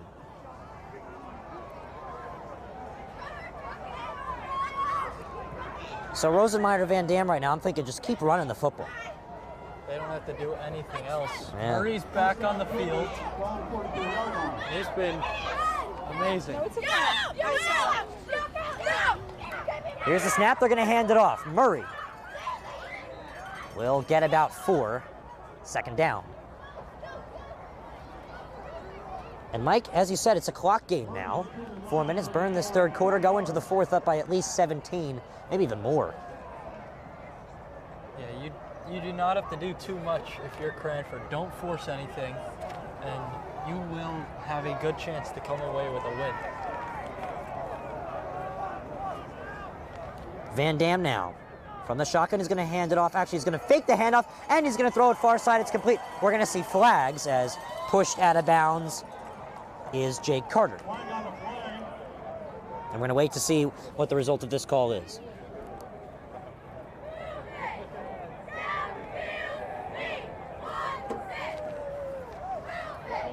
Maybe a holding. Waiting to see what they say on this one. The officials will convene. Mike, what do you think it is? I didn't see the play. There's one official talking to Rosenmeyer on the sideline. We'll get the call. So they pull the flag up. And Van Dam is back on the field. Cranford Cougars 1st down. They move the chains. 3:40 left to go. Snap. Murray handoff to no surprise. And he gains about 5 for 2nd down. So 2nd and 5. Murray pushes it forward for a few. And Van Dam will communicate with Rosenmeyer once again. 2 to the right and 2 lined up to the left. The Shane Van Dam snap. He fakes it, he takes it himself, and he gains about 2 or 3. It will now be a Cougars 3rd down. Van Dam takes himself. Tackled by number 4, Paul Down. So now it's 3rd down for the Cranford Cougars. And Mike, girls basketball team for Cranford opens up their season at Summit on 12/21 at 7 p.m. They're trying to bounce back off of a tough season last year. Cranford Wrestling visits Wall to open up the season at 6 p.m. on 12/21 as well. So winter sports are coming in soon, as this is a handoff to Murray, who stays on his feet, avoids a tackle, but 2 will have to come in. and clean up the job for 4th down with 2:20 left to go. And do Cranford go for it here? They won't. They'll bring out the punt team. Yeah, they're going to bring out the punting unit. They're going to play it safe. This game is not yet secured. Remember, you need 35 for the Mercy Rule running clock. Once you crack 35, the other team would need to get it back to 24 to get the clock into stoppable territory again. But Cranford definitely with a comfortable lead, to say the least. 17 as we are nearing the 4th quarter is definitely comfortable. And their defense has been pretty good tonight. Nice punt. That will come from Godwin. It is high, and it just squeezes in to the end zone for a touchback. So the Cranford defense will trot back on. Back on offense are the Sparta Spartans. Cougars are up 31-14 with 1:36 left to go in this quick running 3rd quarter. And Mike, as I said, winter season is coming up. Cranford girls basketball came off of a tough season last year. They opened up their season on 12-21 at Summit. Ice hockey went 9-7 last year. They lost to Governor Livingston 5-4 in a surprise Kelly Cup final run. They will host Watchung Hills on 11/25 at 6:30 p.m. to open up their season. That's coming up soon. And obviously, as you know, there's the swim center to the right of your camera, where Cranford swimming will get going once again as winter practices have started for ice hockey and other sports coming up soon, as there will be a handoff and a gain of 1. 2nd down. Looks like both teams seek to want to get to the 4th quarter, Mike. Well, Cranford definitely does. With a 17-point lead, they want to burn as much clock as they can. Shotgun snap, fake handoff. This pass is caught from behind the back by Doyle. A good read by Doyle to pick up a 1st down. And the Spartans will move the chains with 57 seconds left to go with a temporary clock stoppage due to the 1st down chains movements unit. Ball will be placed on the 43. And Sparta is moving pretty quick. You know, they're going to have to hit hurry mode pretty soon. 3-possession game, almost into the final quarter. Have you noticed that Michael McGovern's been doing the quarterbacking at the moment for the Sparta Spartans? Here's the snap. This one is gun, tipped, and intercepted. The Cougars come up with it once again. Who else would catch that ball, Mike, but Will Gallagher? Will Gallagher's everywhere, and a huge interception. Great field position for Cranford, and a big chance to put this game away. Well, no wonder he's a quarterback. He's got smooth hands. That one was tipped, and he just found it. Oh, what a play. And the Cougars are back on offense. They want to put the icing on the cake this evening. And they have a great opportunity to do that. A score here will really hurt the Spartans' chances to come away with a win. They have their largest lead of the evening as Van Dam trots onto the field.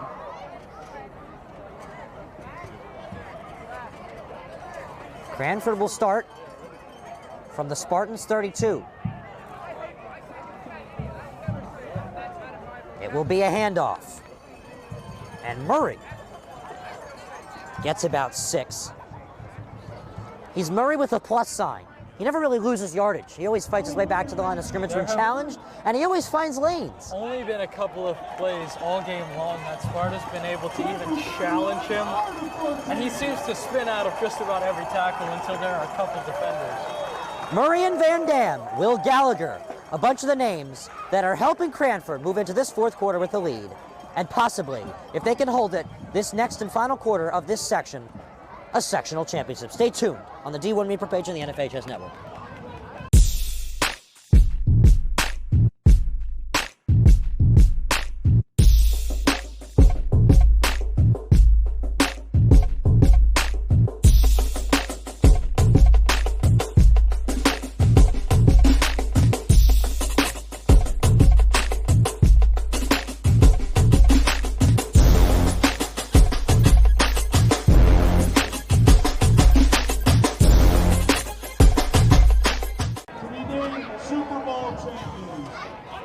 team members played an active role this season. The fourth quarter is upon us here in Cranford. The Cougars just a quarter away from being state sectional champions if they hold their lead.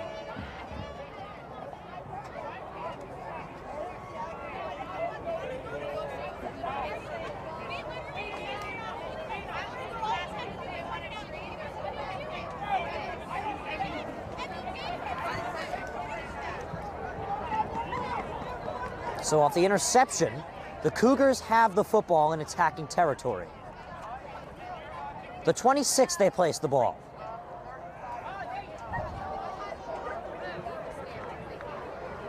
Second down.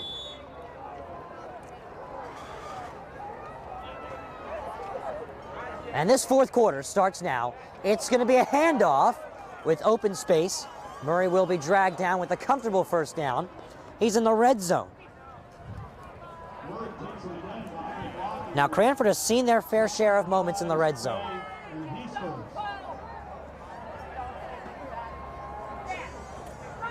Mike, although it might be chilly this evening, Cranford is about to spill into a party. They haven't lost a football game yet this year, and they're about to be sectional champions.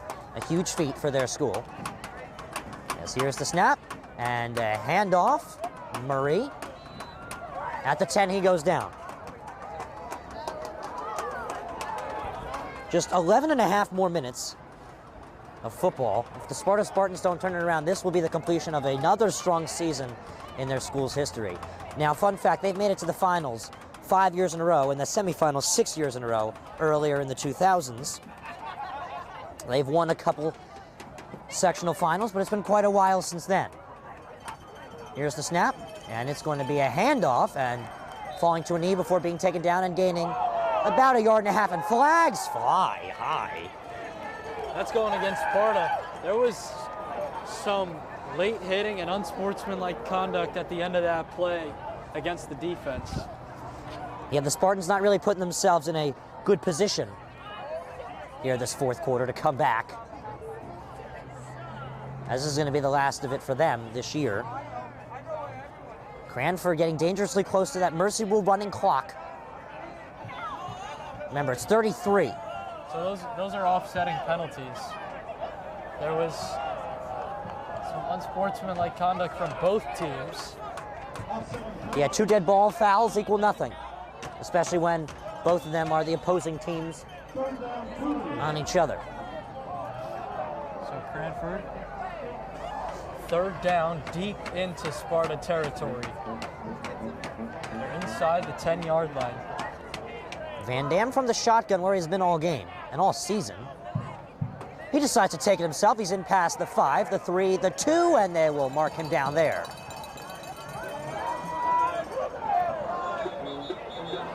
And we have an injured Spartan. Their lineman, Quinn Billy, is down. Billy Quinn, my apologies, stands at 5'11", 255. He's down. We're going to take a break. Stay tuned.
I'd like to welcome back. Quinn is still down as they will finally work him on up. How about this Cranford drive, Mike? They don't need to throw the football anymore. They might as well just rest Van Dam for the remainder of the game. And now they get a 1st and goal. Big opportunity. A touchdown here just about does it. And the injury riot, cold weather, so cramps and other injuries are going to be pretty easy to come by. Yeah, 17-point difference is currently the spread. Cranford, as you would assume, are the predicted winners of this one. Undefeated. Absolutely dominated their section. Made it look easier than the regular season, when it usually is vice versa. Two to the right, and one lined up to the left. They'll likely hand this one off.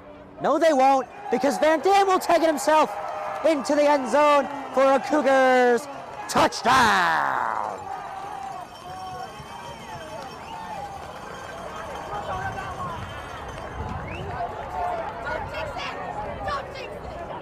Van Dam does it himself. It's 37-14. The Cougars are over Sparta. And the band is comfortable. And the extra point is, as usual, perfect. The Cougars have a 38-14 lead. Stay tuned. He's going to take it himself for a championship. A double play wins it for Frazier. Started to the end zone. What a catch. Mackay touchdown. Wins it. The championship.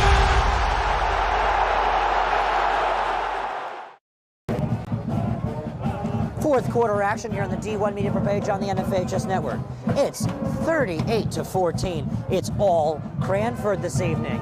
10:27 left to go. They're just a couple scores away from the Mercy Rule running clock here in the sectional finals. And after that touchdown, Shane Van Dam knew. He went to his offensive line. He gave them props. They paved the way for that touchdown. You don't want to say it's over. It's almost out of reach for Sparta. It's definitely leaning in that direction. Liam Godwin.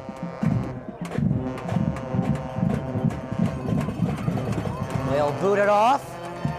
This one soars high in the air and is caught at the 6.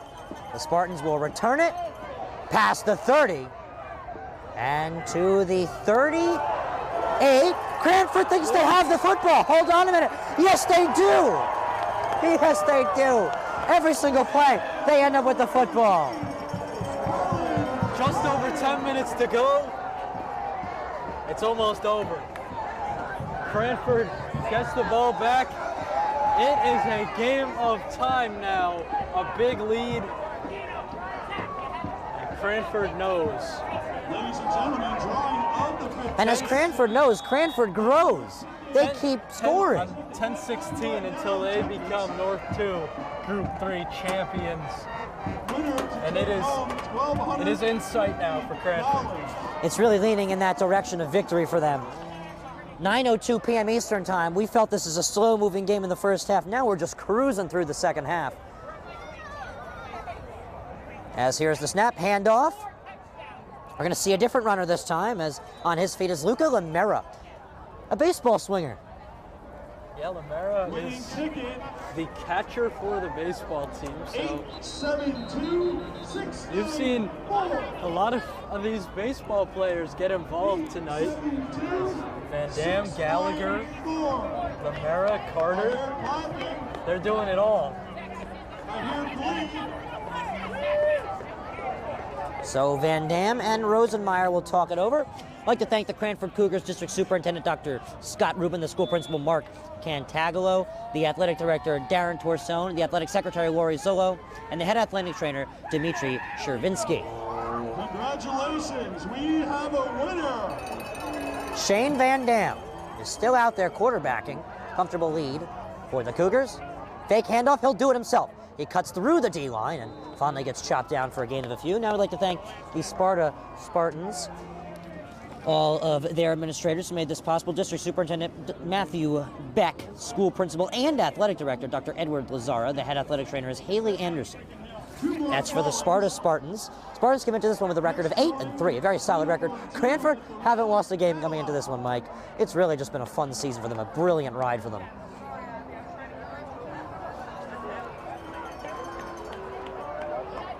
Here's the snap. Fumbled handoff. Lamera picks it up, stays on his feet, opens up the field. It might have just worked out for him because it's a Cranford Cougars touchdown. How about that? Luca Lamera scoops up his own fumble and takes it all the way. And a late hit to cap that one off too.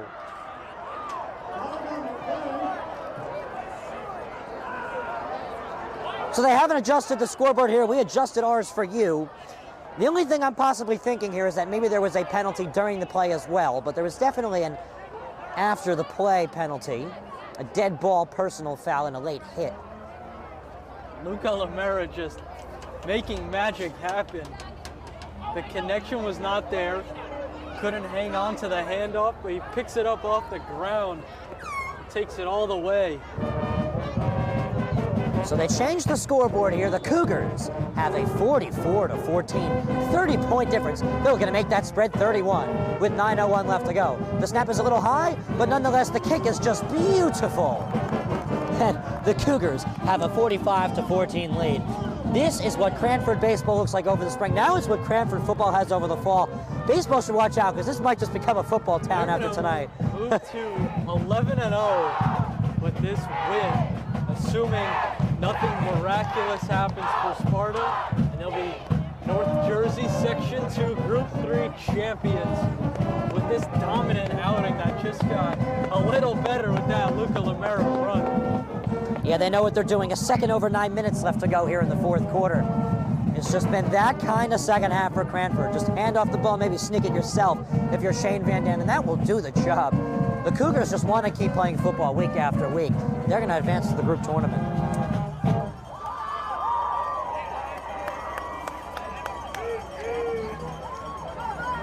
So not that this makes much of a difference for Liam Godwin because he kicks this ball like nobody's business, but 15 yards and forced the kick to come from the 45. Now this will be... That was from the late hit at the end of the Lamera run.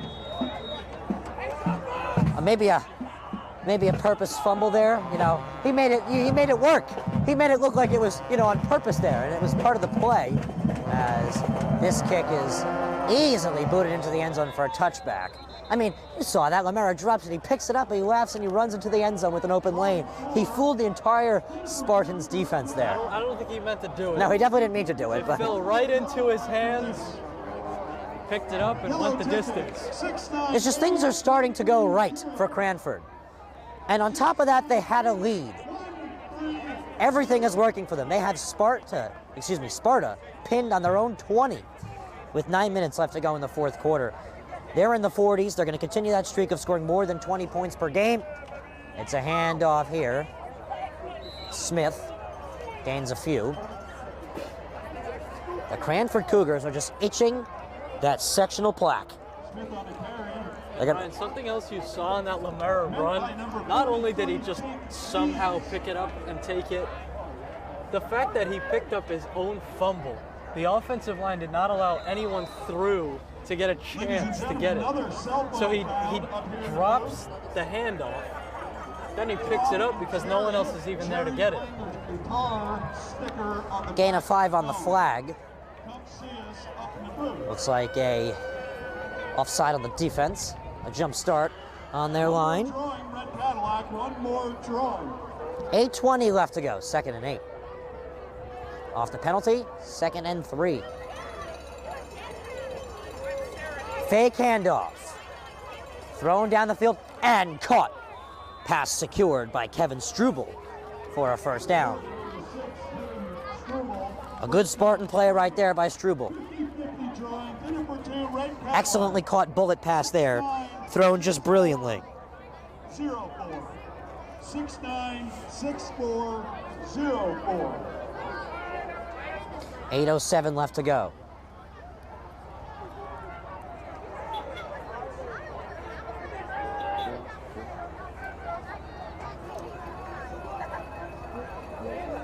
Cranford defense with the lead. Fake handoff for Tura. Works far side with a pass caught by Struble. Struble on his feet to the 30. Falls down out of bounds inside the 30. About 7 yards short of the red zone. It's a first down. Knocked out of bounds by number 23, Will Gallagher.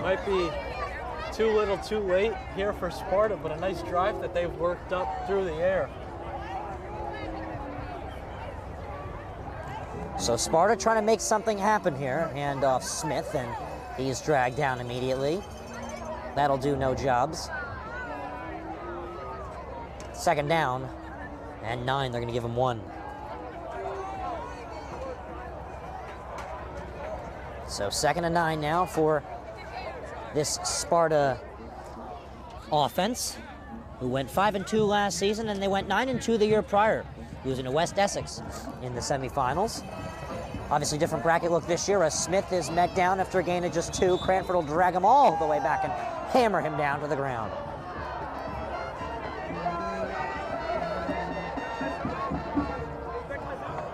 Third down.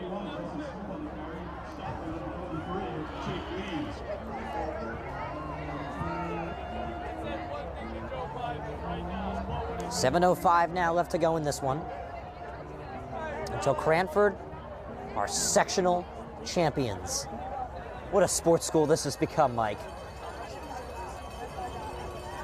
Like the private schools, they're always known for those 1 or 2 sports. That's what Cranford's really becoming.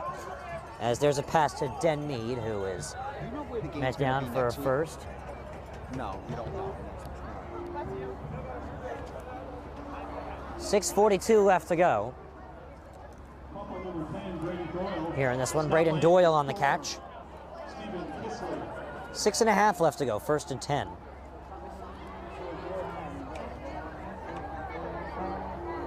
Forturo with the snap, it's going to be a handoff to Smith, and he's dragged down with the gain of a little.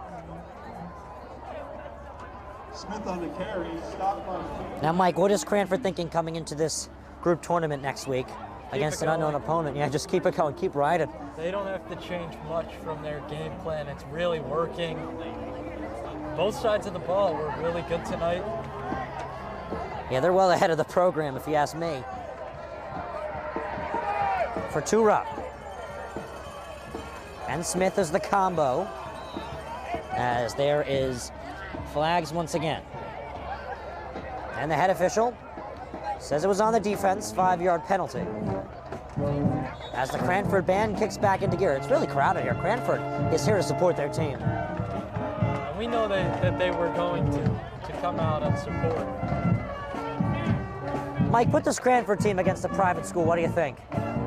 As hold on a minute, there's a pass that is complete on his feet and into the end zone for a touchdown, Brady Doyle. So Sparta decides they're not done yet. It's 20-45. As I was saying, put them against a private school. We'll go back to that. Yeah, put them against St. Peter's. So it won't happen. We're not going to see it. I think they would have a chance to compete, but... Don't forget, we're talking about not a strong New Jersey team. We're talking about a team filled with college recruits. If you match them up with, say, Bergen Catholic, I think Cranford would be handled by the Crusaders. Yeah, probably. But they're definitely, making their case for one of the top public schools in the state, as they're going to move to 11-0 with this one. Yeah, 11-0. Fun evening for them. Put them against, let's say, St. Joseph of Hamilton. I think they might stand a chance, but I still think they'd lose. I just don't think they fit into the private school protocol, but they would compete. So I won't say too much because I don't know too much about some of these teams, but Cranford is definitely a team that can compete with most. Yeah. I'd say a good game. Them versus East Orange. The East Orange Jaguars, or the Sharks as they call themselves. Really just, they are also one of the top public schools in the state of New Jersey, undefeated. They took down a very strong, division-winning West Orange Mountaineers. They won their division last year in the shortened season. This year they made it to the semifinals. They made a tight case in tough weather, but East Orange was able to beat them and stay undefeated by 2 touchdowns, so a somewhat comfortable win for them, 14-0, a shutout win. So that would be a very good game. Cranford, East Orange, in the ensuing rounds. That could be a thriller. I hope I'm there for that one. So Cranford will get the football back. They're up 45-21 with 5.5 left to go. It's going to be another week of practices for them, another week to report after school to the fields. And even if you're not in the playoffs right now, football is still going on. We have some Thanksgiving morning football between Westfield and Plainfield. You can watch that live here on D1 Media Pro. That should be a pretty good one. Neither of those teams made a run in the playoffs, but they still get some football. Yeah, we had Westfield on the on-demand function. You can catch them right now. They had a tough loss at West Orange in the opening round. It was a fumble game. Fumble. You were there for that one, and I think I could stayed pretty tight. It was a back and forth game, but you said it. West Orange came out on top, as we're going to see an onside kick here. Cancel Jack, onside kick. Very strong as it was caught like a baseball player by Lamera, and we have flags. Lamera catches it and takes a knee. He doesn't want to have any of the play, but he still gets the action anyway. This time after the play.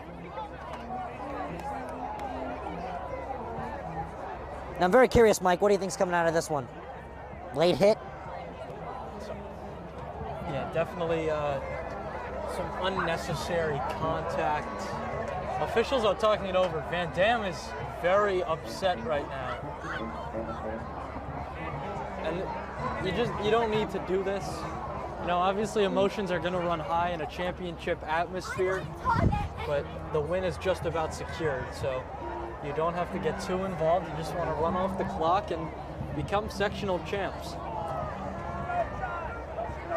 45-21 is the score, which you can see in your bottom of the screen. If you're in attendance this evening, the scoreboard had some technical difficulties in the first half, but it's up and running, and it stopped with 5:30 left to go. I'd like to thank you for joining us here on the D1 Media Pro page on the NFHS Network. We will, at some point, get a playoff here. It's been quite the break. As the ball is finally placed inside the Cranford 30. Where we will play football once again. Likely our last couple of drives this game. Likely not too many throws coming from Cranford for the remainder of this one. They really have no reason to throw the football. I mean, Murray has just been, he's just been Murray. Not only that, they just want to waste time. There is no need to force anything right now. Shotgun snap, handoff, Murray. And Murray is met down.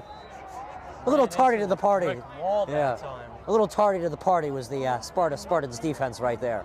Showed up just a little too late. They've had a couple flashes of plays like that. It just has not been consistent in stopping Murray.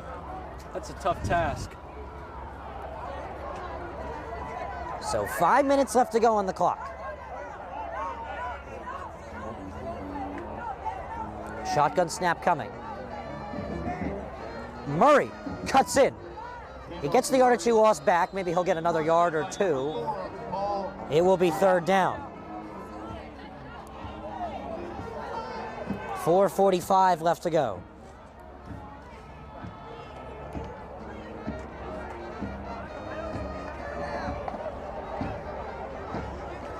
A group tournament is coming up. The sectional finals next week for private schools is coming up, Mike.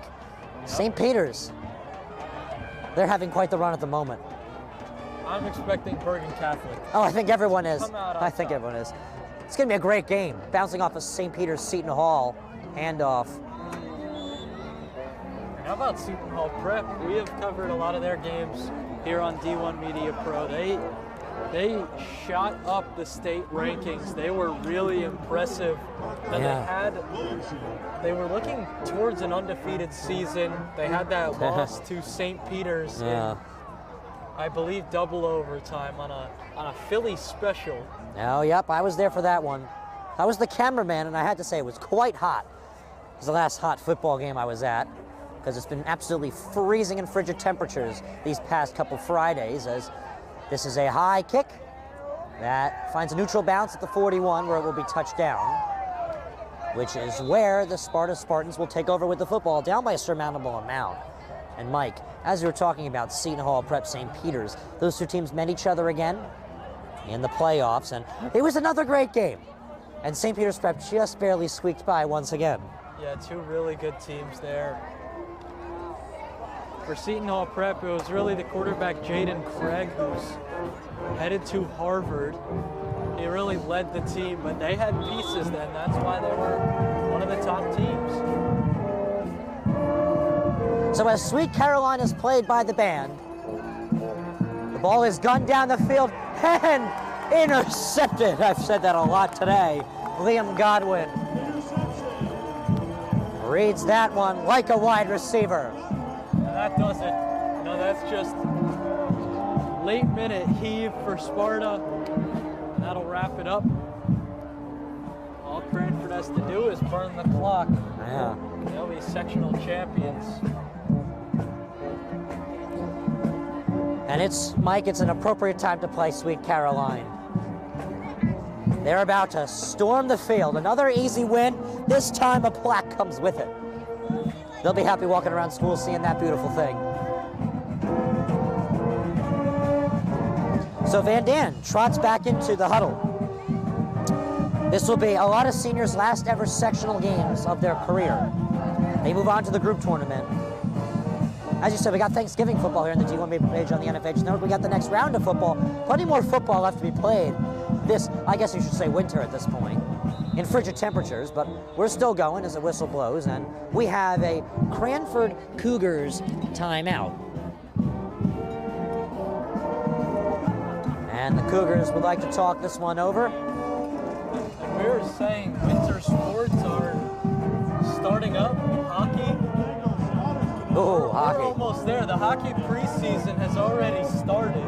Regular season is going to start in less than 2 weeks, so we're going to have a combination of some football and some hockey.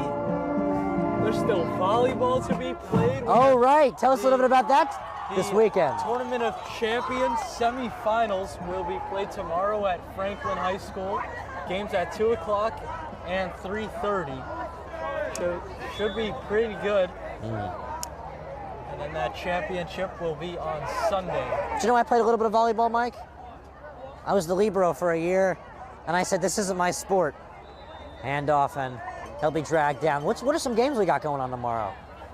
So Williamstown will play Mendham. That is the later slot, so that'll be 3:30. Williamstown, undefeated. They're the 1 seed. Mendham is the 4 seed. And then the earlier game, which is 2 o'clock, North Hunterdon, the 2 seed, they'll take on Paul the 6th, the 3 seed. So back-to-back games. Those are 4 top 10 teams in New Jersey. So a pretty loaded tournament of champions, as we would expect in every sport. It's going to be a fun one. Mike Cerati will be there. Kevin Connolly will be there. So Kevin's actually doing some football. Oh, my apologies. So I should have known. We have everything going on here on D1 Media Pro. All the sports, multiple states. Handoff. They'll have to take a long time to drag down big Colin Murray. And looks like that. With that first down, should do it. Yeah. The Cougars move the chains once again. 2:12 left to go. The Cranford Cougars look to be state sectional champions and cap off a brilliant year of football. They had a great season last year, cut short due to COVID, wasn't undefeated nonetheless. But you can't really ask for a better year than this. They played their schedule brilliantly, just brilliantly. 1:45 left to go in this one. 100 seconds of football left to go, folks. It's a handoff. And Murray doesn't find too much, and it looks like, just like that, folks, the only thing that we have left besides the trophy presentation is the traffic. The Cougars will be state sectional champions and move to 11-0. I can't believe it, Mike, 11-0. And it's starting to get loud here. They know it. It is over. The North 2 Group 3 championship is going to Cranford. Staying home. Van Dam. And it is victory formation time for the Cougars. Yep, Van Dam, Gallagher, Murray, they all did it. And the knee, the first of two needed to secure this one. Oh, it's about to be a party in Cranford tonight. Open up the bars. 42 seconds left to go. The final snap of the Section 2 Group 3 tournament will come in the ensuing moments. Ryan Lowy and Mike Cerati, D1 Media Page, NFHS Network. They're getting the Gatorade bath ready. Yep. And it's the final snap of the football game. And just like that, the Cranford Cougars are Section 2 Group 3 State Sectional Champions. Cranford will play on!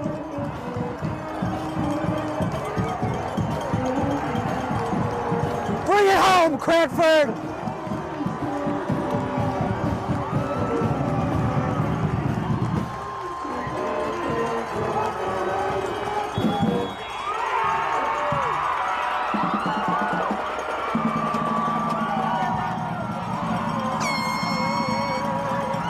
Let's hear you, Cranford!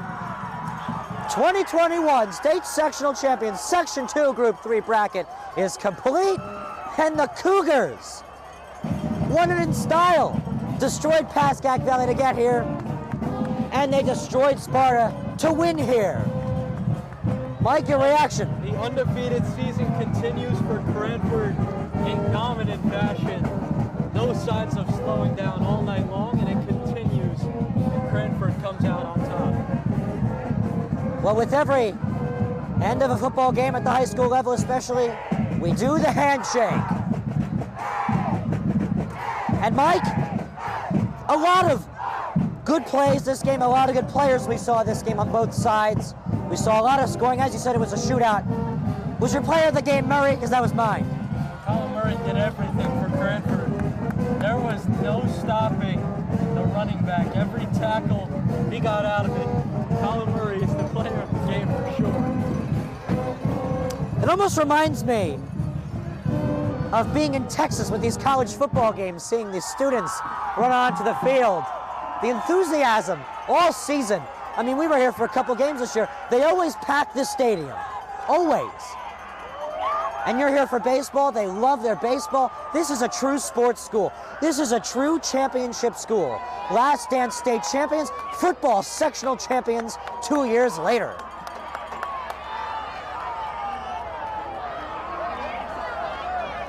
And now they have their moment of fame.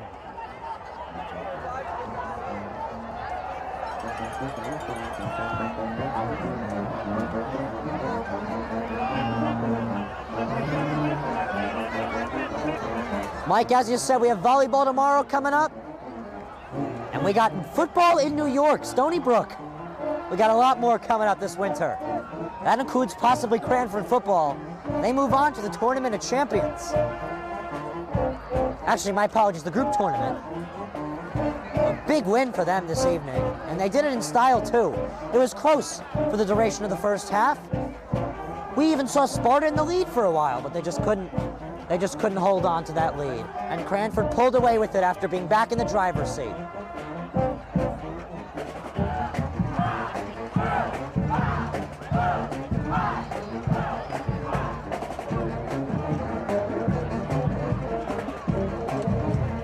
Let the party start here in Cranford. A very exciting one this evening. The Cougars are state sectional champions as they pose for a team photo. Ryan Lowy, Mike Cerati, D1 Media Pro Page, NFHS Network, Section 2, Group 3 Finals. Go to the Cranford Cougars. Have a wonderful rest of your evening, ladies and gentlemen.